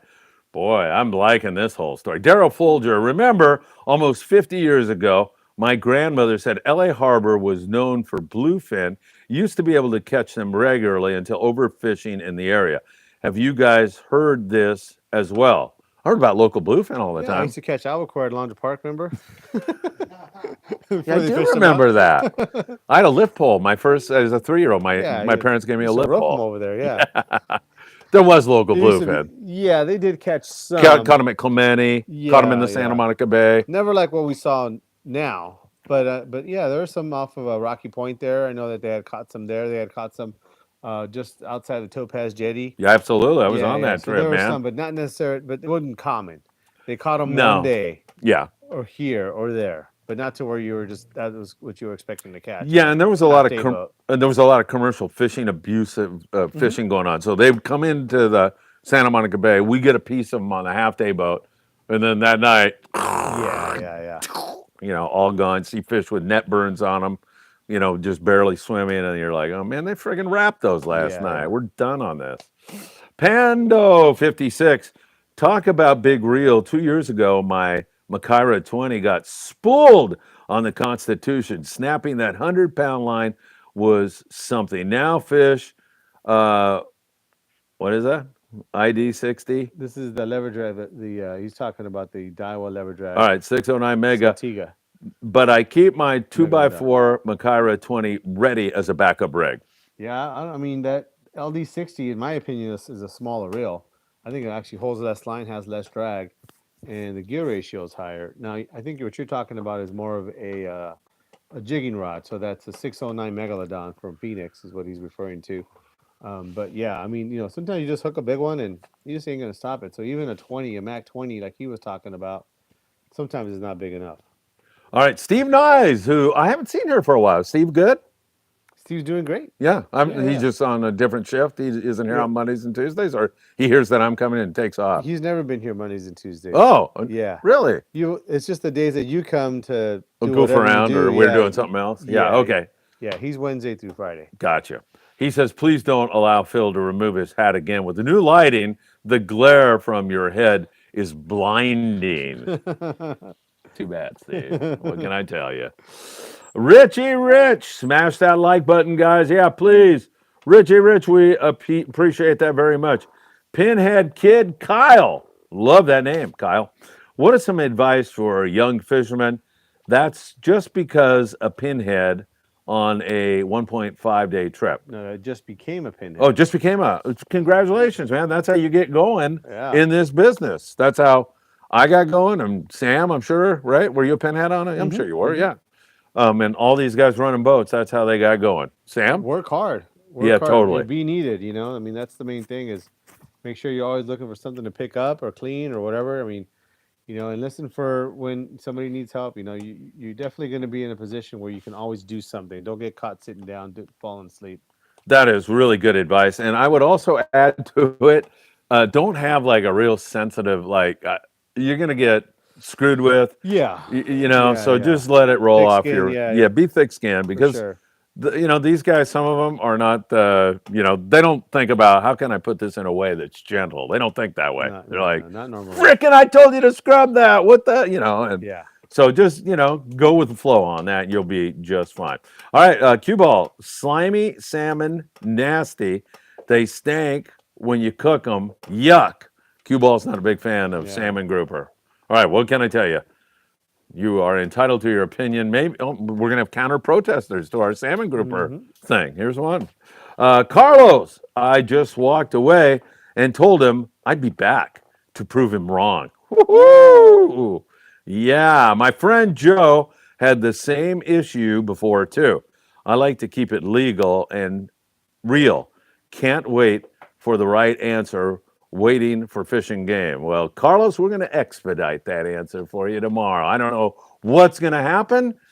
I know that Mackie and I will be taking our life in our whose hand? What are we going to do? Taking our lives in our hands, in his hand, or however that goes. Somebody's I'm hands. tired, and we're going to be there tomorrow to expedite an answer and see what happens. Boy, I hope we get kicked out of the office and it's just really cool, man. That'll make some great stuff. Cue ball. Brew not the gunny sack.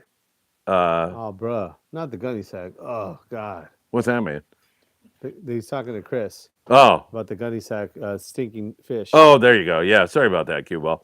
Fish with Ish. Sam is a Talica 20 with 400 yards of 100-pound braid. Good enough for these big tuna. And what size top shot would you recommend for Fish with Ish? Thanks for being here, Fish with Ish. I mean, I'd say at least 100, maybe 130, but 100 should be pretty good. And, you know, I would consider that Talica 20 to be kind of on the medium-large size. If you have a bigger rig, I would definitely take it. That Talica 20 has caught a lot of big fish for sure, but you just never know, man. This has been a big fish year already. If you have access to a bigger rig, I definitely would recommend taking it. Chewy says, what about getting pushed out into the fly fishing as well? I know, huh? Man. What kind of answer is that? Yeah. You don't know what the question is. Well, he's elaborating, I think, here. He says, fishing the break wall is always fun. I used to do it in the night shift with my buddy Warren. Jig head and hammer swim baits, cast and retrieving was always great fun. Maybe he's talking about fishing the break wall with a fly fishing rod? Could be. Yeah. You get pushed out in there. Thank you, Chewy, very much for the question. Angel Garcia, hey, Phil, caught my first lingcod plus 4 all around 10 to 15 pounders on the El Dorado Saturday and overnight trip. Limits of rockfish as well. What are some good ways you like to target lingcod? Well, me personally, bait is probably going to be your best way, but there's a variety of jigs you can fish, like the plastic lures. Like you were talking about, any of those tuna jigs will work really well also. What do you say? Well, Chris said he just mentioned that he caught a lingcod on that trip, fishing that mustad rip roller in that red color. It's called an LPK, Luma Polka Dot red color, is the one that he was using. So that's the one he got. Chewy is back, the fly fishing guy that wants to push you overboard. Yeah. And he said, Sam is looking nice, tanned. Did you get a tan? Yeah, you know, I go to the tanning salon every Monday morning for you. I want to look good for you. I was out at the LA County Fair. Have you been in? Oh, you were? Yeah. How was it? It was good. It was fun. Yeah, we had. Did you see Evangelina out there? She's a bartender, one of my favorite. Oh, yeah. Every bar I went to, she was there. No, I thought you would see her. I was there, and then to the next bar, there she goes again. Well, yeah, she runs around to every bar. Yeah. I told her, look out for Sam De La Torre. Even though I didn't even know you were going. So I know you don't know who I'm talking about. Was it good? Yeah, it was fun. Was there a lot of people? A lot of people. Do you go to the OC fair? We're gonna this year. Cool. Now that I know you're there. Oh yeah, I'm gonna man. bug you. Come on I'm by. gonna make. That's when you need to have the camera. Yes, we should do a live stream, Mackie. Let's see, where am I? Battle of Wits. Baja Blues. That's. Oh, I don't know if I'm going to be there or not, but I've been there the last We'll couple find of you. years. Yeah, I'll let everybody know where I'm at.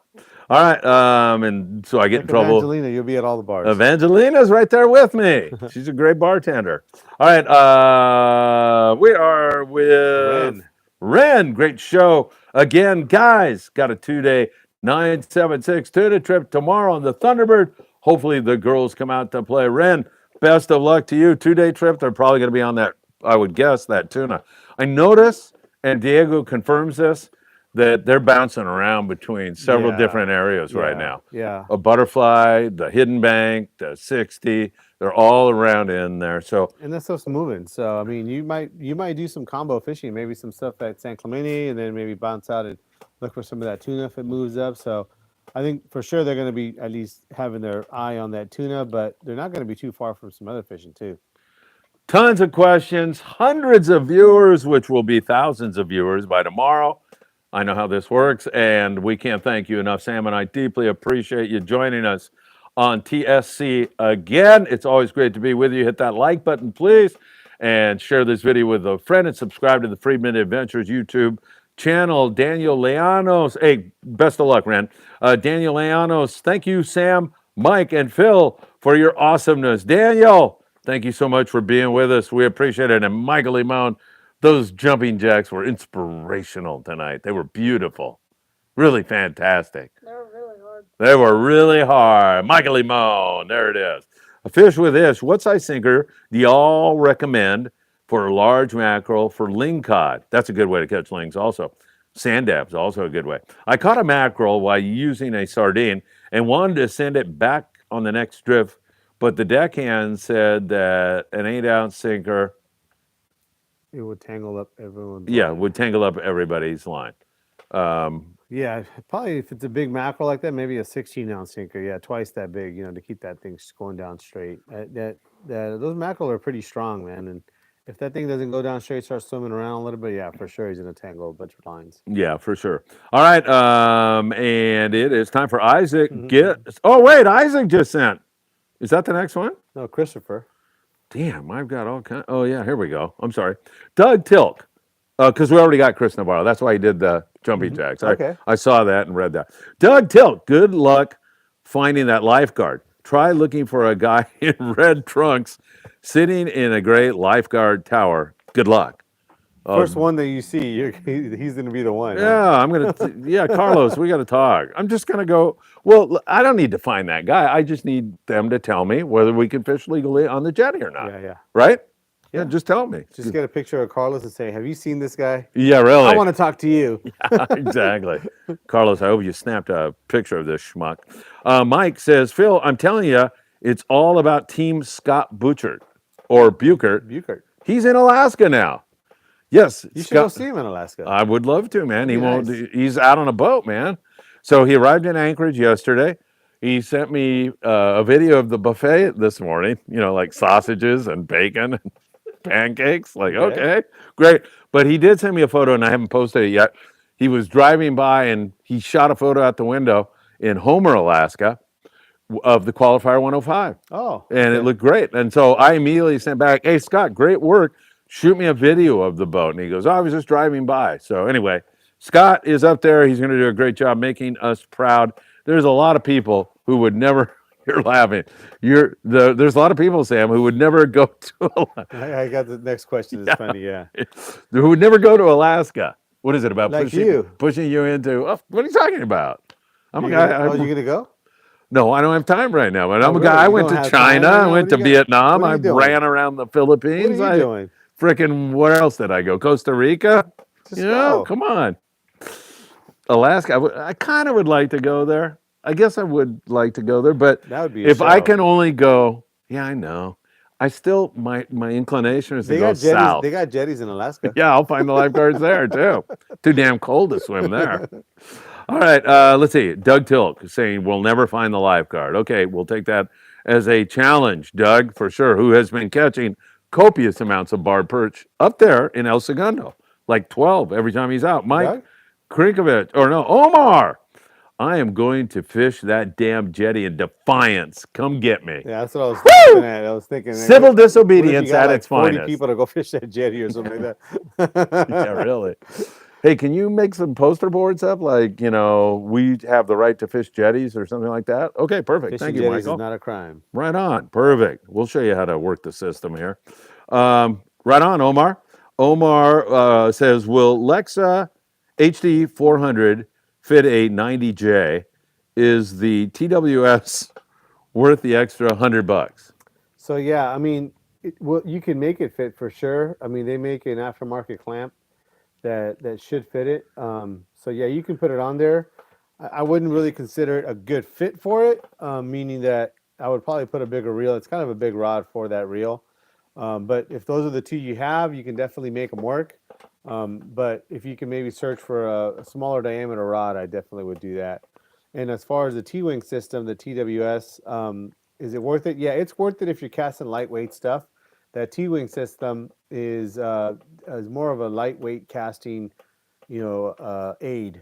So if you're casting something real lightweight, that'd be good. All right, very good. And out of the blue, Scott Buchert is watching us in Alaska, and he says, saw the qualifier 105 in Homer, Alaska. And Isaac sends us $20. Get some wings. And Phil, where is the music? Oh, that's right. We were going to do music. Yes, Mackie shakes his head. He will have it for us next week. In fact, he's going to have some dramatic music when I first walk up on the lifeguards tomorrow. It's going to be great. I can't wait. Okay, and can you save a couple of wings for Paulina? How will we get them to her? We'll mail the chicken wings to Paulina. All right, perfect. Who will not be making our Friday trip, by the way. I know you're probably happy because you're not going to be there. So we're gonna set up another time, and we're going down to see her and a bunch of other people in the middle of June down to beautiful Ensenada. Slam and Sammy, what is the best 40-pound live bait rod you recommend, Sam? The best. The best. El mejor de las mejores. You got to buy about 10 of them, man. There's about 10 of them that I think are really, really good. So it really kind of depends on the brand you're going after. I mean, that United Composite U.S. Tilefish is a real nice one. I like that one a lot. Sometimes I want to fish a longer rod, so I might even go into like a 85 Monster. Like that one quite a bit. In the CalStars, I do like the 800H and the 875H. Those are the ones that fish 40-pound in that brand. In the Seeker, that 7640 is a pretty nice one. Also, that 6475 is another real nice one that I like a lot. That old 6470, we caught a lot of big fish on that thing. In the rain shadow, maybe something like a RCJB 96H would be really good. Or maybe even if you want to go shorter, they have that RCJB 84H, a really nice one as well.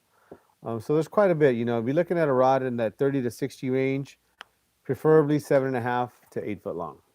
All right, good stuff. My computer is getting awfully low on energy since we don't have a plug over here, but I think we'll make it. We do? Yeah, we got plugs over there. Hey, Michael, see if you can do something about this. All right, let's go back to this show's over. Incredible show. No, Mackie's going to give me his phone. Let's see. And Isaac, thank you again for your generous contribution to tonight. We deeply appreciate it. Sam, are those Island Tackle shirts behind you? Yeah. Whoa, now I know why you moved the studio over here. So these are some actually embroidered shirts, Dickies, like shop shirts that we have. We do sell those. Back there I got a couple size medium, large. But we do have also just silk screen t-shirts as well. And so if you guys want to come down, we're actually sitting in this area here. It's a little different than the last time. We are going to kind of remodel this area a little. We're going to move some things around. And so we should hopefully have this thing back together in about another week or so.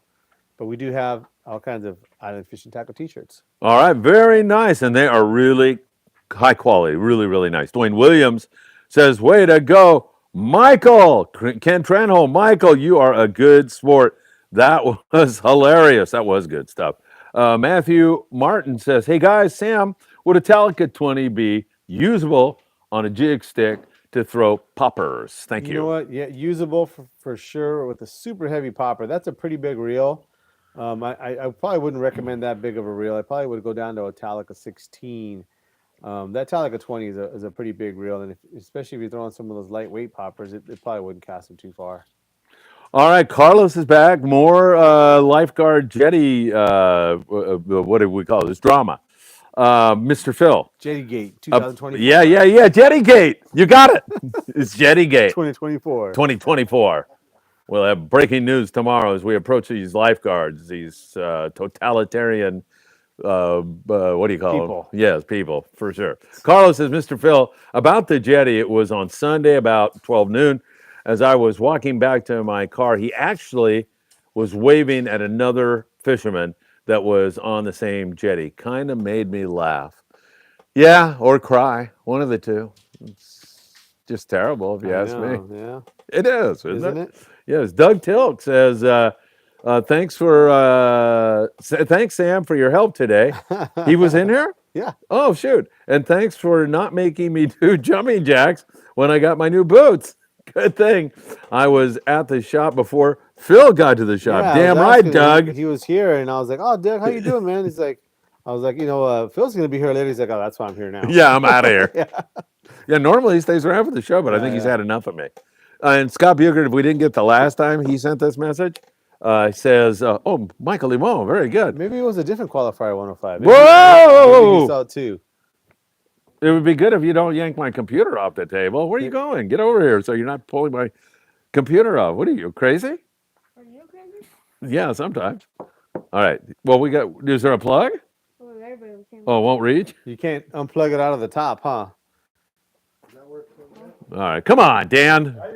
Sorry for all the nonsense going on here, ladies and gentlemen, as we work to make sure you have a great show. Sam will go to take care of it. Scott Bukert says he saw the qualifier 105 once again. And while Sam is gone, I'll do a little promo for some stuff we've got going on, including our 2.5-day trip on board the Apollo. It sails on the 11th of June at 10 a.m., baby. That gives us the advantage of fishing anywhere we want to be fishing that night. The Apollo's beautiful. We're limited to 20 people. $825 includes all your meals, and we'll be back in on the 13th at 7 p.m. That is going to be a fantastic trip. If you'd like to join us on that one, you are welcome to do so by sending me a text, 657-227-6459. A bunch of the guys that are here right now know Jessie. She just signed up today, so Jessie is going to be there, and she is awesome. In fact, we're going to be celebrating her birthday on this trip. She helped us so much at our Christmas party. I know Doug Tilk knows her and everybody else. So really, really great stuff. As we are getting an extension cord closer, and Sam De La Torre is going to plug it in. And I'm going to tell him that it doesn't show that we're charging at all. Well, hold on. Michael Limon might have this there we go. You got it? We're charging. All right. We can go another 3 hours now, Sam. Ooh, that's a lot of weight. You know what? Unplug it. All right. Very good. Scott Bugert. Good evening, Phil and Sam. Why don't the hook manufacturers standardize their damn hook sizes? I know, huh? That's a good question, right? I know, huh? Well, why? So why don't they? I don't know why. I don't know. That's a good question. I don't know if that's it could be, also too that they're making hooks for lots of different markets, and maybe some hooks in different markets, that's just how they size them. I really don't know. I mean, that's not even really a good answer, I guess. But you're right. Even sometimes within the same brand, you might have a 1.0 hook be bigger than another 1.0 hook in the same brand. So even within the brand, it's kind of tough. You kind of just have to know. All right, very good. Eric like Hooyah. Hey guys, stopping in or shopping for a M1 Inshore pounding and docks. And does the 10 to 25 pound ML have enough backbone, or is the 15 to 35 pound heavy much a better all-around choice? 100 size bait caster too small for those? Thank you. Thank you very much, Eric. He's laughing at yourself. I'm laughing at Michael. Yeah, you can't told me read. a joke in my ear. Thank you, Dan. So yeah, These gentlemen have us all rigged Eric, up again. I mean, it really depends. So a lot of guys actually do like that lighter rod, that 10 to 25 medium light. As far as backbone, yeah, you are going to give up a little bit of backbone, but there's a lot of lures that you're fishing inside the harbor that are super lightweight. Quarter ounce jig heads with a 3-inch swim bait, or some of that slow pitch stuff too. So you really are thinking more of a presentation with that. As far as the reel size, the 100 is probably okay. A lot of guys will go with like a 200 size reel for the fish in the docks just because they have a little bit bigger drag. But if it's a quality 100 size reel with a good drag, you'd probably be okay. You're not really casting real far, or usually not dealing with fish that are going to take a bunch of line. They're usually just going to take you right into a piling or something like that. So as long as your reel can produce, maybe like 10 pounds of drag, I think you'll probably be all right. All right, very good. Thank you, Eric. Great question, Sam, and fabulous answer. Chris Navarro, I want one of those Island Tackle button-up shirts in XXL, a black. Friedman Adventures T-shirt in XXL as well. Do you know anyone that can make that happen? Well, Sam certainly can make that happen, right? Do you have black? I don't know if I have a black one right now, Chris, but you probably would be a large even. This is a 2X on me, and you're nowhere near me, so you might even be a large. So come on down, Chris, and try on the large. As a stretch, you might be an XL, but I'm thinking you might even be a large. Yeah, I'm thinking you are absolutely right. And you can make that black T-shirt happen, Friedman Adventures, by going to embroiderycreations.com right now. .net. And no.com. Is it? Yeah, I hope so. Oh, you changed it? No, I didn't change anything. Do I have it screwed up? Maybe it is. I don't know anything. I don't know what it is now either. It's either embroiderycreations.com or .net. I think it's .com. And you can order up, I think it is I can't remember what it is. Do you know what it is? Are you looking for it? Mm-hmm. Oh, thank you. We'll find out, Chris. Just hold on one second while I stall for some time. Maybe I'll start talking about lifeguards in El Segundo to kill some time here, as Sam De La Torre is going to find it. In the meantime, I will read the next comment because we still have thousands of comments to go. And it means that we are not going to get out of here anytime soon. And we absolutely love it. Did you find it? There is a Maybe Chuck Myers is listening and he'll come in. He's the guy that runs that whole thing. All right. Let's see. Omar says, I remember hearing of someone catching a 200-pounder not too far from El Segundo in 2021. Yeah, I remember that. Yeah. I met that guy, by the way. What is it? Does it say? .net. Oh, it is. So, Chris, it is embroiderycreations.net. Thank you, Sam, for helping me out. .net, everybody. Go there right now and order up a bunch of T-shirts and hats. Yeah, I remember the guy in El Segundo who caught that fish. I don't know if Gary LaCroix was involved in that, or he was a friend of Gary's. I think he verified it. Yeah, sure. Gary did, I think. And then I met the guy. He was a little too nervous to go on camera and talk about it, but he was a very nice gentleman and caught it right down there off the pipe. They were fishing sea bass with lead head and squid or something. Yeah, some crazy thing like that. So really, really cool. Oh, Tony, this Tony guy, he's on the Friedman Adventures team. Morning briefing from the Jetty, Phil. Morning briefing from the Jetty. Tony, you frickin' knocked it out of the park. Steve Nyes is back again. I am now blind, Sam. You'll be working by yourself tomorrow. Zzz, zzz. I'm blinding him. Is that okay? Oh, you too. All right. Now you're really blind. Chewy, sorry, there's a delay in comments to your live feed. Yes, I was talking about fly fishing the break wall. You were talking about it about 10 to 15 minutes ago. Yes, thank you very much. I think we kind of figured that out, Chewy. Yeah. I know some guys who fly fish down in the surf. Nick Curcione, again, I'm going way back, but Nick was an excellent fly fisherman. If you look him up, Nick Curcione, fly fishing, he's got all kinds of saltwater fly fishing. He was my professor at Loyola when I went to school there, a sociology professor. And Nick's a great guy. In fact, I meant to call him today and see how he was doing. So I'll check in with him. But yeah, all right, cool stuff. Chewy. Raul, Phil, Sam, good evening. I want to get into tuna fishing and bought a Seeker WT 2x4 and paired it with a Saltiga 60 LD 2 speed. I be okay with that setup, Sam? Yeah, the rod definitely is adequate. The reel is pretty good too, but I still consider getting maybe a little bit bigger reel that has a little bit bigger drag and, well, maybe not so much a drag. I know that Daiwa has a pretty good drag on that reel, but something that definitely has a lower low gear ratio. That's probably the one thing I would consider. Although that 60 LD, I mean, that thing's got a lot of stopping power, so you're going to be pretty good. But if maybe you can search out like a Makara 20 or something like that. A little bit bigger reel might be all right. Hundreds of people watching tonight, Sam. It's been a successful How many night so hundreds? far. I don't know. I'll guarantee that we will be up to 1,000 by tomorrow. Okay.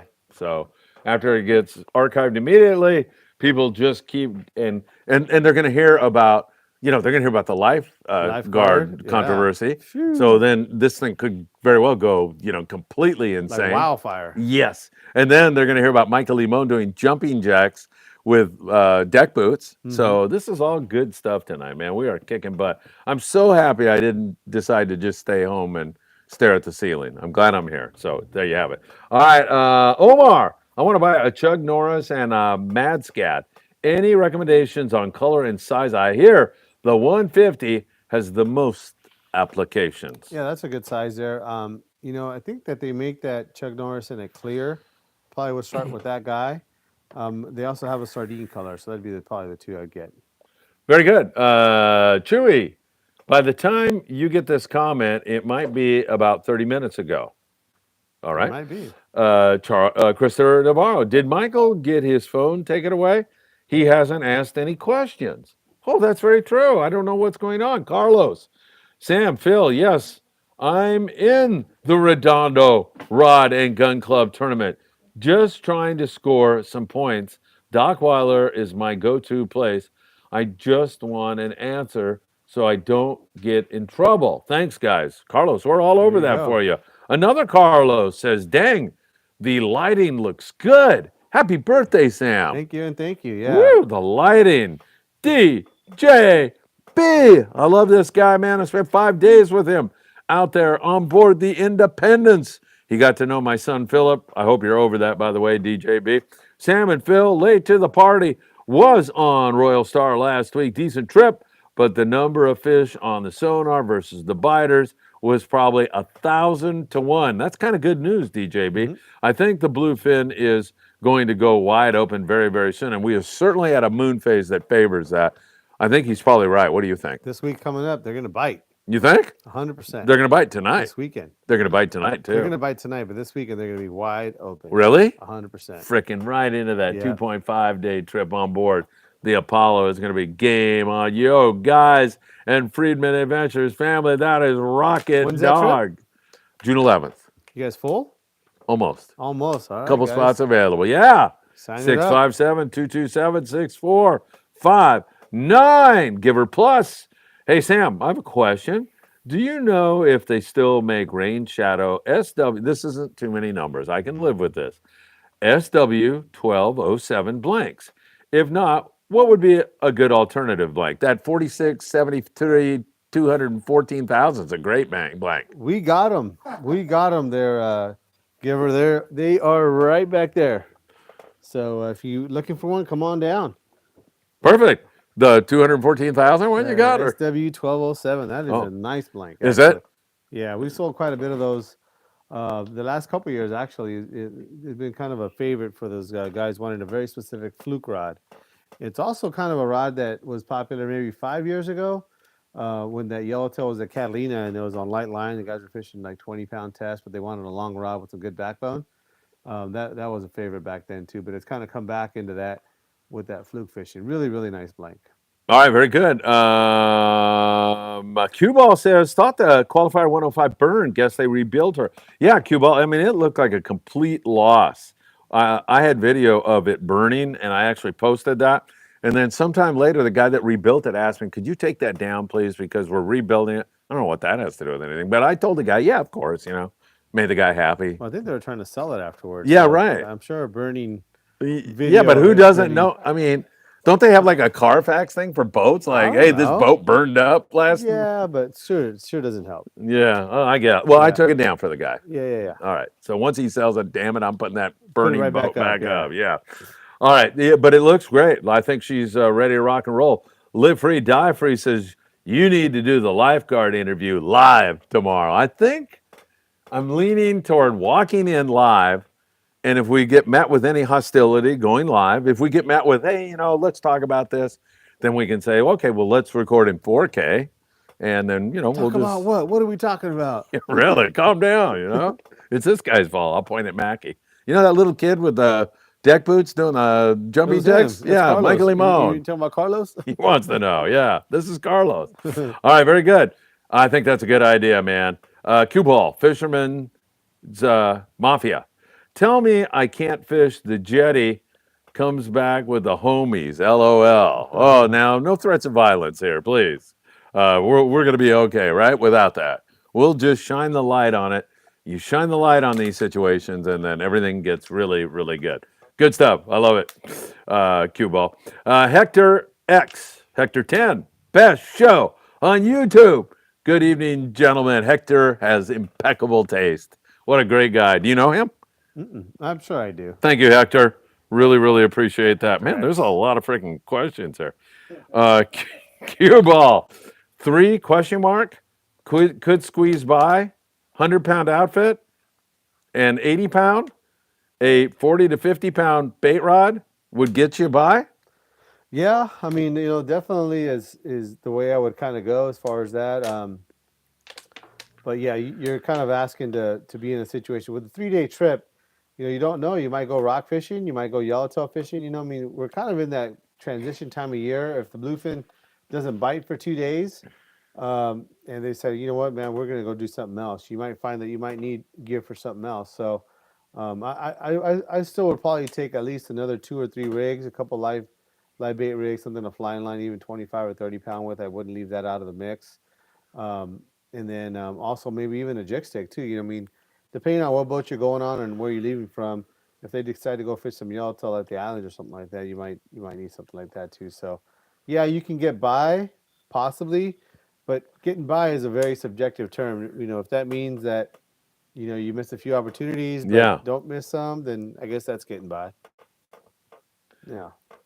All right. John Dulay says he's been watching our live shows for quite some time. He has 3 reels for a 3-day trip. That sound about right to you, Sam? I think he's responding yes. That's okay. Statement. I think. All right. Like I said, yeah, it can be enough, but one of the things I kind of don't agree with, I guess, is trying to make it a contest of how little tackle you can make it with. If you have it, take it. I mean, if you don't have it, I wouldn't stop from fishing. I would go rent an outfit or something like that. But taking 5 or 6 rods, 7 rods isn't a huge deal. Most of these boats accommodate that, no problem. Frickin' A, Christopher Navarro, another definite thing we need to start in this industry. Why doesn't Mustad simplify their hook names? I'm not going to memorize a hook with a name like 474,863. Just call it a Tuo or whatever. I think Chris is right. What do you think? I think so. No, I don't know. They got a lot of hooks, man. There'd be a lot of names there, Chris.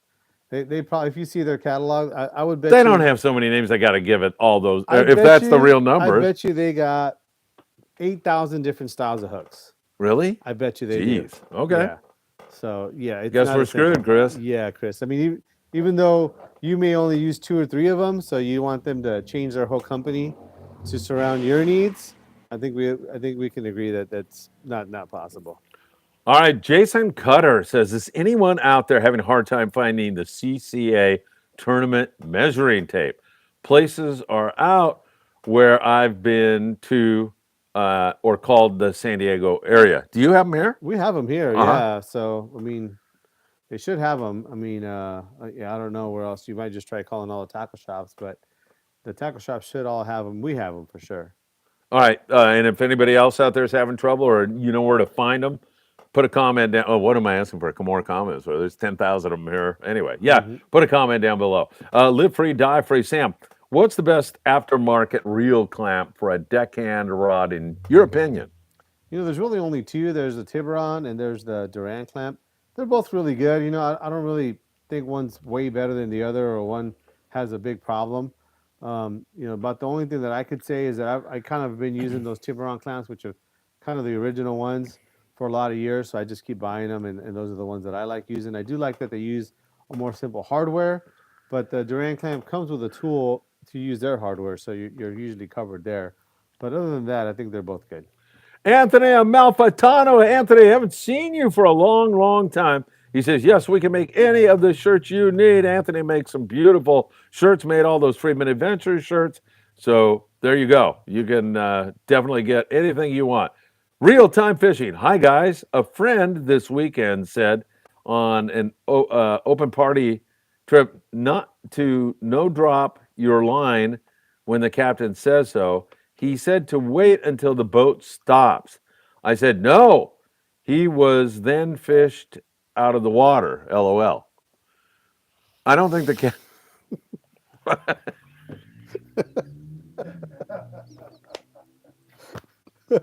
What the... Can you read that again? No.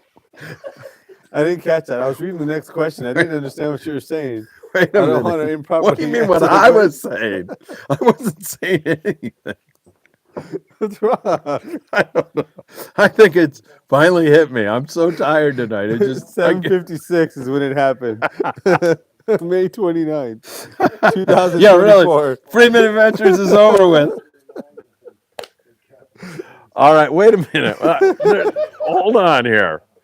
What's this guy's name? Real-time fishing. Hey guys, a friend this weekend said on an open party boat not to drop your line when the captain says so. This makes perfect sense. What are you laughing about? He said, wait until the boat stops. Well, what the hell's the captain saying drop for before the boat? They don't say drop until the boat stops, do they? Sometimes. Okay.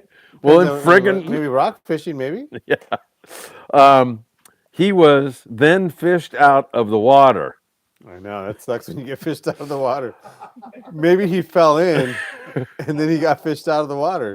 Real time, that was an excellent question. 112 You know what? people. I will say this. What? When you're rock fishing, that is a very big deal. You know, guys will drop in right away, especially you go on the half-day boat, and as soon as the boat starts circling around, everybody starts putting their lines in the water. Yeah, it screws everything up. Gets caught in the prop or something like that. Yeah. So definitely listen to the crew. I'm sure that there's more to this comment than we're you know what was typed out here. So, but most what does that mean? Well, I'm saying there's probably more to the situation. You know, when you're typing a thing, it sometimes I was doing it today, and I was saying it because I was voicing it, and it was getting all screwed up. So maybe that's what happened. It's not even screwed up. What are you talking about? And I was talking about my message, not his. I'm not talking about his. So yeah, he's probably talking about a situation in which is going to cause a problem. So yeah, and be careful to get right. Fish And out of the water. The other thing is, like, a lot of people will drop in when the anchor initially goes down and the boat backs down. So you don't want to do that either. On the prop. Just listen to the guy up there, and he'll tell you. He'll tell you when. All right, guys, let him go. That's usually what he says. Yeah, let him go, guys. All right, Calico Chris. Hey, guys, how come we don't have an option for a 5-year fishing license or a lifetime fishing license? We do have that option. Mm-hmm. It's hard to remember every year, especially now that the date is not January 1st. I don't know about a 5-year, but lifetime for sure. They do a lifetime for sure. One of the things that they do have going on now is they have an app. Oh, boy. DFW, Department of Fish and Wildlife, they created an app, and you can actually upload or link your license to that, to your profile on that app. So I think what's probably going to happen, which from what I understand, what some of the guys are telling me, is that this is the way that a lot of the other states already do it. And so it's all electronic. You'll get an email when your license is about to expire. You can probably have it in automatic renewal, which is probably what most people are going to do. So eventually here, we're going through a little bit of change with the way that they're doing it. I think it's going to be way easier after this year. Patrick says they have like a credit card in Florida. Some places do that too. That seems really cool because those freaking licenses are so bulky, right? I know, they're so bulky. Yeah. I mean, it's like... Don't start again. It's paper. Well, you got a big crappy thing in your wallet. Where do you keep yours? In your wallet. You just fold it up. Really? Yeah. Well, what else do you have in your wallet? I don't know. The license is... Got a mask card in there. Put you over the limit, huh? Yeah. I got my Mexican friggin' fishing license in there, and my Jetty permission from the lifeguard letter in there and all this crap. Pretty soon you won't even have to carry that. I think it's all going to be digital. All right. Yeah, I love that. All right, perfect. John Dulé, I went fishing last week and caught an 80-pound stingray at Pepper Park Pier in National City. Awesome. Those things are fun to catch. Yeah, Probably a bat ray, right? Or, Yep. Yeah, Robert Graber. Robert, good to see you, my friend. Good evening, Phil, Sam, Michael, and the Friedman Adventures family joining late, but happy you are all there. Thank you so much, Robert. Look forward to seeing you on Friday, my friend, with your son, Steve Bermudez. Here goes this one.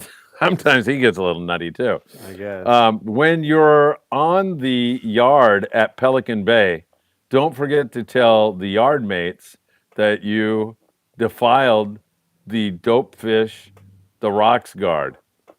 I know. He's into the friggin' tequila again. I always forget. Every time What in the hell is going? Is there a full moon or what's going on tonight? There's something crazy going on. Chris Pro, I just tuned in. Happy birthday, Sam! Thank you, Chris. Appreciate it. What a 10 you have, Sam. All right, what's this guy's? O3RSXX kiddo, blah, blah. What's that? All right, it's a rod. Okay, why do so many people use spinning setups surf fishing the West Coast? Damn it, we're not Florida. Yeah, I don't think it's going to be that easy to cast a lot of the stuff that you're going to cast with a bait caster or a conventional reel. Most of the stuff that you're going to see guys fishing for is going to be super lightweight, and it just works better. Especially some of the methods that you use, it's way easier on a spinning rod. Now, some of the guys that do some shark fishing, those guys that like he was talking about that bat ray, a lot of those guys do use a conventional reel and kind of more your old school, like 12 to 10 to 12 foot surf rod. So that does still happen, but by and large, the guys that do it, it's just way easier. And especially when you're talking about casting some of those Lucky Craft lures to get any kind of distance, you really got to use a spinning rod. DJ B sends $20, says happy birthday, Sam. He's going to bed. Once again, DJ B, it was so much fun spending time with you. Wing time. On board the Independence. Yeah, it sounds like wing time tonight. Really, really appreciate that very much. Thank you for your kindness and generosity. And that was fun spending time with you. Even though we didn't catch anything, it was a lot of fun hanging out with you for sure.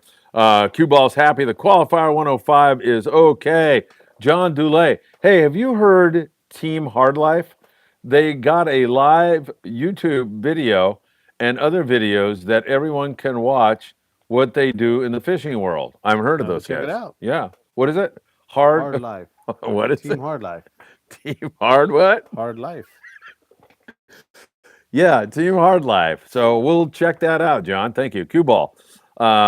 I take an obscene amount of tackle. I've been through it too many times. A 2-day, 9 rods. Yep, like Sam, you never know. You never know. It's too easy to take, too. I mean, I really don't see the big deal about taking, a lot of rods. It's just Scott drives me nuts with that. He'll like have one extra rod and he'll go, should I take it? I could just bring it. Take it, yeah. Yeah, people make it a deal like you're going to get some kind of like merit badge over only taking so many rods or something. I don't know. Right. All right, excellent. Let's see. Opinion to the 3-day, 3 rods. If you have it, take it. Better to have it and not need it than to not have it and need it. Mm-hmm. He's right. That's right. Yeah, absolutely. Thank you so much, Live Free, Die Free. Chuck Zimmer, the president of the Redondo Beach Rod and Gun Club. He bought an electric reel every question this year, and he loves it. Do you have a recommendation on ways to clean it after a trip? I think a spray bottle with just some fresh water, and just wipe it down. He picked up his CCA ruler at Baja Fishing Tqckle. Yeah, they should have them there too. I think most of the tackle shops got hit on that. So I mean, not got hit, but they got some of the rulers. But maybe down in San Diego, maybe those guys are out of them. I don't know. I mean, but we got them. Chewy says to John Dulé, I have watched a few of his videos and I love the theme song. I think I got a bite. That's right. There you are. All right. I did a thing the other day. I asked AI to write a theme song for the Friedman event. Really? Yeah, I wrote one. It was funny. It wasn't bad. It was all right. I haven't shown Mackie it yet, but I was hoping Mackie would sing it. GE83. Is there a better opportunity of getting tuna fishing on a full moon? Half the time yes, and half the time no. I think the general knowledge is kind of dark of the moon, but I mean we caught them on this full moon, so I mean, and I think Well, you're predicting a big weekend this weekend, and we're on the full, coming off the full, but coming off the full, we're gonna get bit, man. Oh, it's gonna get bit this weekend. Yeah, so good. Are you serious about that? Yeah, I want to go fishing so bad. Really? Yeah. Diego I can Nuno, feel it, man. Diego Nuno, if you weren't here earlier, predicting a big night tonight. Yeah. Says when they see the fish in the daytime, they bite at night, and they've been seeing them today. Gary Sato. How big was this fish? 220. 220 Big pounder. Daytime fish, you said, huh? Daytime fish. Woo. Gorgeous. Big one. Big one.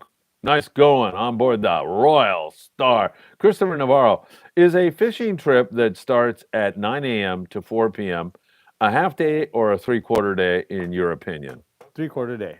I agree. Mm-hmm. Yeah. Yep. Why a 3/4 day? It's always been that way. It's always going to be that way. Yeah. Although, now just to confuse things a little bit, up there on the Island Spirit, they leave at 8 in the morning, come back at 4 in the afternoon. They call that a half day. Yeah. Which it's clearly, it's like a 3/4 day, right? Yeah, it is. Because, half day. Well, typically, a half day is going to It's like 6 hours. Yeah. Right? Yeah. So like you leave at 6 in the morning, you're back by 12. noon. Yeah. So he's kind of that'd be a 5/8 day or something. I don't know. Yeah. 5/8 day, a new one. Cue Ball says that's a 3/4 day trip. Mike Krinkovich. It's a short 3/4 day, yeah. Yeah. Yo, Phil. See you with Scott on our 8-day in November for sure. You never told us who's playing hockey tonight. Scott Dickinson. Can you fish 100-pound line on a Penn Fathom 62 speed? Yeah, you're pushing the limits on that one for sure. I think that reel is probably really intended more for like 60 or 80 pound. But I mean, 100-pound, a lot of guys have done it. I think there's better reels out there for 100-pound tests. But if that's the reel you got, I definitely would put 100-pound on it if that's your biggest reel. All right, this has been a monumental show. We're winding down, everybody. Michael Limon got a new pair of boots, the jumping jacks. The lifeguards in El Segundo will be getting a visit from Friedman Adventures tomorrow. There's been big bluefin tuna caught. Diego Nuno has made a prediction tonight that the bluefin are going to bite.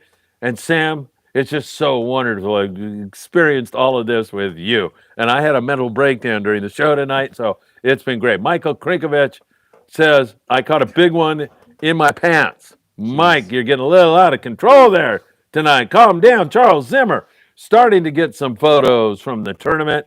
I sent them to you. Thank you, Charles Zimmer. Hopefully I'll be able to use those on the morning briefing in the morning. We should be doing that from the Jetty tomorrow, but I'm going to do my usual thing and then go over to the Jetty. Cue Ball.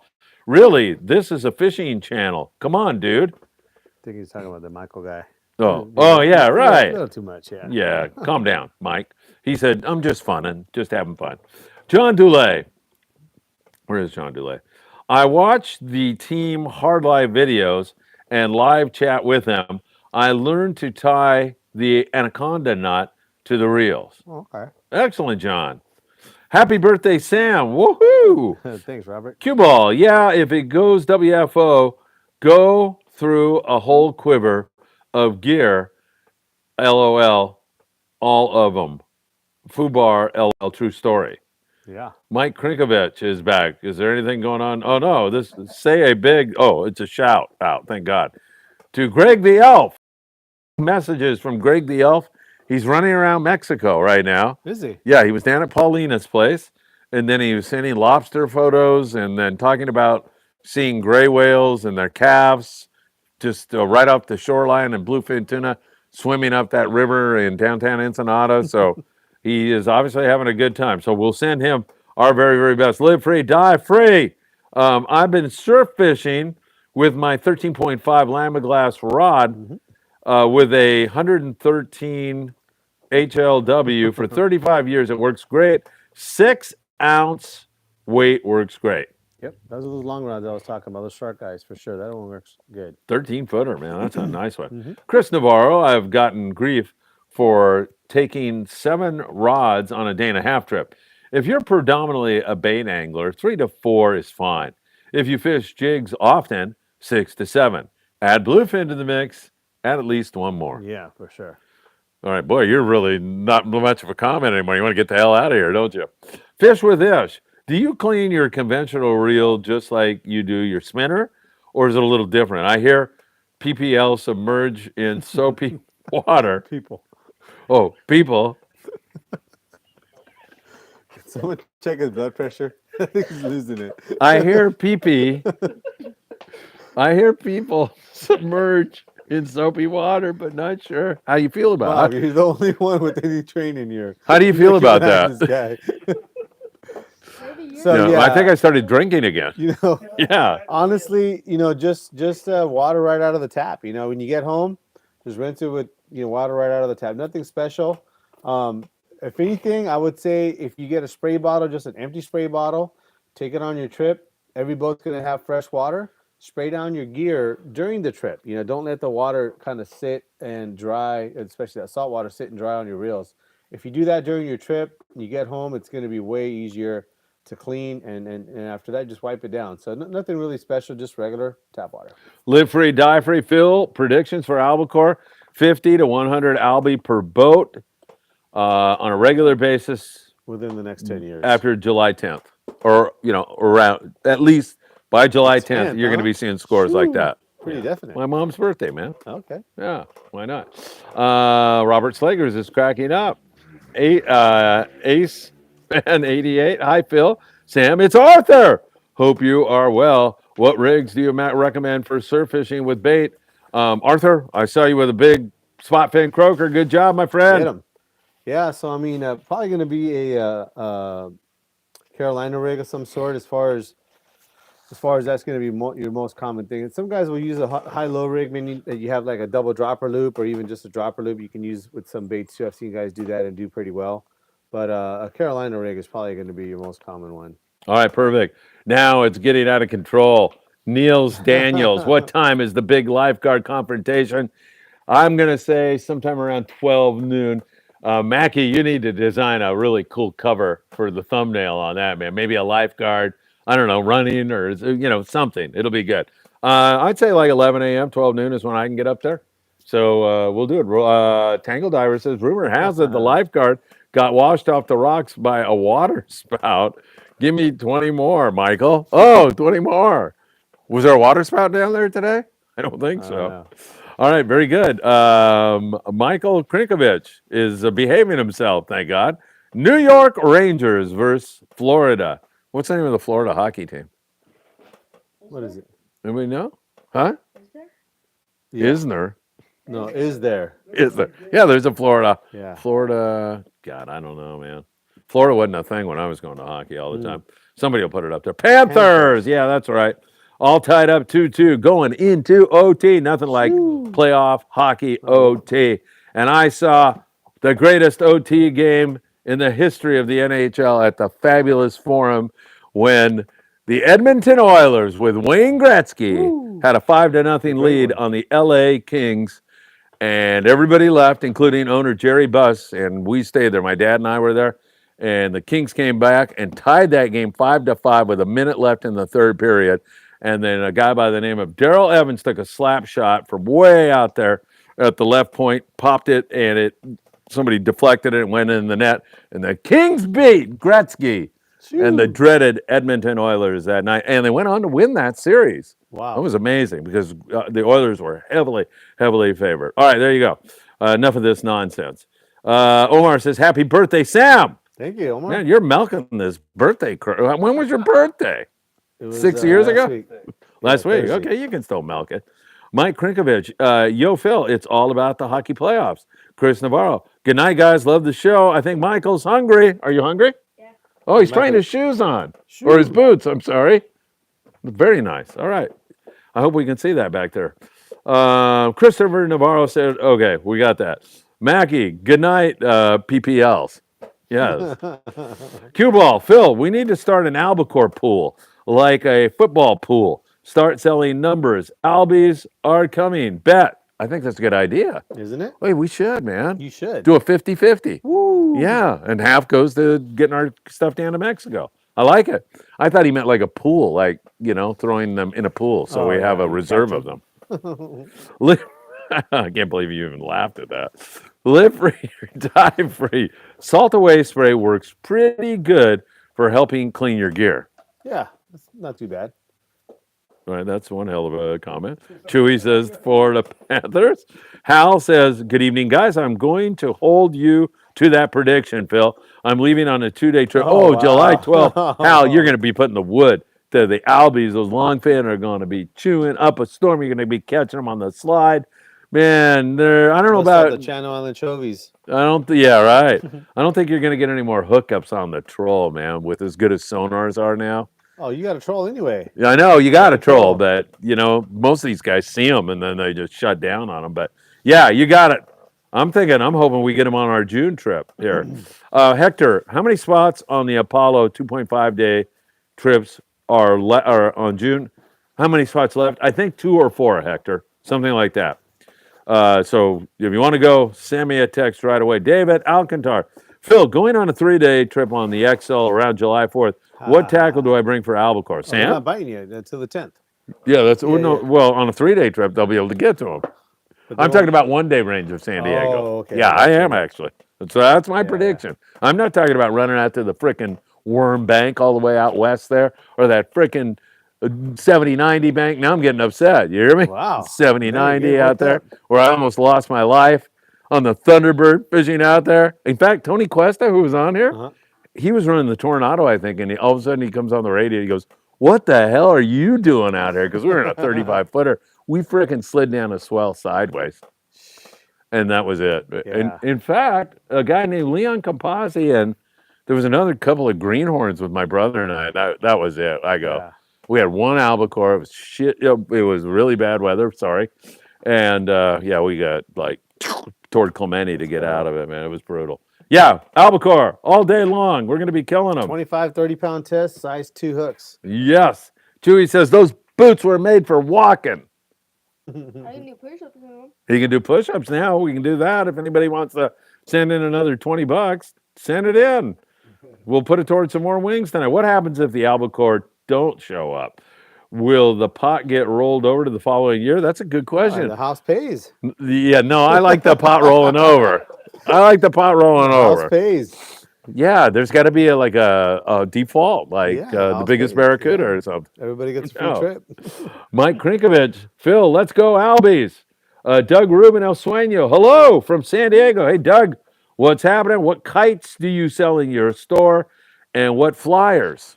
Batman kites. Oh, you got those for the kids? I want one. I got 2 grandkids coming. Which flyers do we have? We have the monster flyers. Those are the. I saw a flyer up there ones. on my 2.5 day trip. And as far as your frozen flyers, we have the ones from Aaron. They're the what's the Aaron's flyers called? Oh man! Hey, you're limping. I know. What's wrong? Is there something tired. wrong? Don't forget Ventura Sport Fishing 805-676-3474. You can get on board the Californian or the Island Spirit, and we have a special charter going on Friday. Mackie and I will be shooting a video, although Mackie is going to be catching giant boccaccio and huge vermilion rockfish. And even I might make a drop at some point in time because I friggin' love catching rockfish. Sam De La Torre, back in again. Here he is with some kites and flyers for you, Doug Rubin, and everyone else out there. So that's Sam, take it away. Tigress kite here. This is the light wind kite. This is probably the more popular one here. And then this is the G-Fly frozen flyers. Come on down. G-Fly, those boys. G-Fly. Yeah, are those the guys that put that funny thing on there? It says we stay up all night long snagging these things so you don't have to. Yeah, these stinky things. Yeah, that's right. That's funny. All right. Thank you, Mackie. Thank you, Sam. We're getting toward the end here if we play this right, Sam. But, man, how many? Oh, we're going 2 hours. Wow. Okay. Michael Krinkovich. It's about my gals, T and Izzy. Oh, yeah. Yes. Izzy. And T. And T. Who's T? Oh, T is over at. T, yeah. What's the name of that store? Yeah, Fisherman Supply. That's right. I hope they don't read your comments tonight. You're going to scare them away. Dan Smith. Michael, get your boots a little big. You are still growing. I think you did that, right? You did do that, yeah. You got size 7? Yep. Yep. He's a size 6, Dan, and he went with a size 7. I hope you enjoyed him doing the jumping jacks tonight. Chewy, I'm on a 2-day trip aboard the Ocean Odyssey, July 12th. So I hope the Albacore are there by then. Just plan on it. There's no limit on Albacore too, so. Oh, it's 10 now. Is it 10? Yeah. Oh man. Yeah. How can they put all limit if they're not even here? Yeah, really. They put a limit on a fish that doesn't exist anymore. Really. All right, David Betroy, the Miracle on Manchester. I was at that game too. Wow. David! That was a hell of a game, wasn't it, man? That was unbelievable, man. I remember that first goal. It was 5-0. And you're like, okay, cool. It's not a shutout. Then there's another goal. Then 3 in. You're like, what the hell? And then when they scored that 4th goal, oh my God, that frickin' place went crazy. David, I'm glad you were there. That was a bitchin' game. Michael Krigovich said, sorry, Sam, but I like to keep it local. Oh, he's talking about the tackle shops. Yeah. Yeah, that's still local. I mean, they're not that far. Yeah, right. Yeah. Chewy says, forget the Cal Mega Lottery. We will have the Friedman Adventures Albacore Lottery. I like the way Chewy thinks, man. I think we're going to have to do it. Michael Krinkovich, bring back Joe Chait and Scott Bizel. That's serious Albie history. I fished with those guys on board I remember myself being on the Pegasus. I can't remember who. Oh, J.J. Garrettson was over on the Conquest when Joe was captain. Joe is a friggin' awesome fisherman, as Mike knows. And Mizell owns the Condor now, I think. Mm-hmm. Yeah, and JJ's doing commercial fishing, commercial albacore fishing, for that matter. But Joe Chait, man, I'd put him up against anybody. That guy fished hard. Did you ever fish with Joe? I didn't know. Yeah, he was awesome. He was really, really good. GE83, how do you catch those flyers? So they catch. Hey, do you need to hit something on that camera out there, Mackie? Are we dead? Do you need to reboot? Because they catch them. I'm dead here. I think we're good. They catch them with a net, one by one. Yeah. Yeah, they do? Yep. That's miserable, isn't it? Yeah, that's a lot of work, man. That sounds like, you'd give that to a guy that, stole something or something for 10 years. Cue ball. That's how I got my 130, skipping a frozen flyer. Boom, it was bitching. Cue ball. Yes. Cue ball's been with me for 30 freaking years. I love you. Robert Graber. I'll bring the pissin' fun for you, Phil. Robert was like, come on, you got to use the pissin' fun on the El Patron trip. And I go, I'm shooting some video here, Robert. He goes, no, you got to have some pissin' fun. And I never had pissin' fun. You didn't? No. John Garza tried to do the pissin' fun with me, but I just wasn't in the mood. You got to be in the mood for pissin' fun. Yeah. Really you do. Won't feel right. Yeah. Cue ball. They literally hang off the bow at night with the bait nets and snatch them up as they fly off the bow. Yep. It's a bitch, but I shouldn't have read that maybe. But it's how they get them. Yeah. Yeah. It's difficult is what he meant to say, and I shouldn't have read it that way. Sniper Gene, how much are those Island Fishing Tqckle shirts behind you? They look really nice. Yeah, so these are embroidered Dickies shirts here. I think we sell these for $60. Dickies. Yeah, they're really nice. Yeah. He said Dickie. Yeah. Okay, let's see. I'm starting to go insane. Sniper Gene loves your shirts. Michael Krinkovich, Pegasus, and JJ. Heck yeah, I remember those days. Phil, you are an absolute old timer, baby. Oh, Michael, timer. Calm down, Mike. You're getting out of control. Hey, all right. I think that's our cue to say goodbye. What do you think? I've had a great time with you all tonight. Hit that like button, share this video with a friend. Subscribe to the Friedman Adventures YouTube channel. You can catch us on Spotify and Apple Podcasts. Mackie, you have something you want me to say? No. Sam, tell everybody how they can visit you here before somebody asks another damn question. Somebody just did. All right. We're tell them. 21809 Avalon Boulevard, City of Carson. Phone numbers 310-707-1205. We are open Monday through Saturday from 10 to 6. You can get a hold of me through Facebook or Instagram at Island Fishing Tqckle. I'm the guy who's going to be answering that question. That's usually the easiest way. Live free, die free. I've caught the flyers at night with a light, shower curtain, and moving fast as they jump into the light. Yep. Yeah, have you gone out there with a shower curtain? That's how I do it. Yeah. How do you do it? That's a good way as any, man. Let me tell you. Phil, you must remember the yellowtail busting in the harbor, Redondo Marina. Chewy, I just put up a video that a guy sent me. What's his name? Casey? No, well, Casey's in that video. Who's the guy that sent it to me? Frickin' can't remember. He comes in here once in a while. Oh, he's yeah, a yeah. super nice I'll get his guy. name in Dave. Dave. Dave is his name. Dave. Jeez, it's getting too late tonight. What is his name? I know. I can't end the show if I don't remember Dave's name. I gotta remember Dave's name. Dave. Dave. Are you watching the show? Dave. Cool guy. Yeah. Worked on the bait Super receiver. cool guy, yeah. Worked on the new Sunbeam. And he's in that video whaling on the fish. Dave, come on. Dave comes in here all the time. What the heck is Dave's name? What is his name? I can't remember. Dave. All right. Yeah, he's right. But I'm going to end the show before I do Dave. So we're done. All right. Good night, everybody, says Cue Ball. We like that. Chewy says good night. And Carlos says, guys, I use Simple Green to clean my gear after a fishing trip. Spray, wipe, and done. Very good. Y'all have a great evening. Dave Sanderson has caught my head, and that's the guy that makes those SKB. He's Dave Sanderson. Dave Mitchell, Dave Michaels, Dave. Dave Maestro. Dave. What is Dave's name? It's like a unique name too. Dave. He wants to turn the show off, but wait a minute. I'm going to give it 30 seconds more. Dave Marciano. No, not Dave Marciano. No. Dave. What the hell is his name, Sam? They're going to shut the wing place down. Yeah, they are.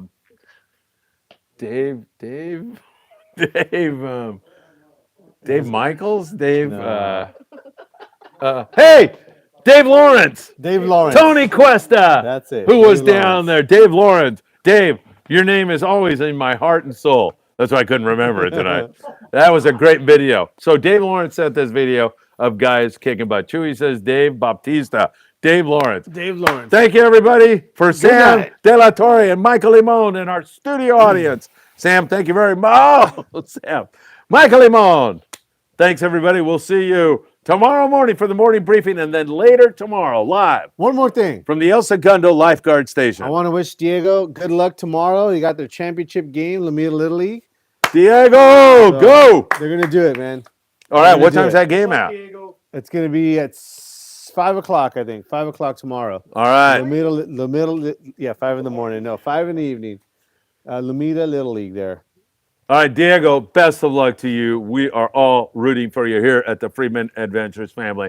No question about it. Have a great night, my friends. We will see you soon.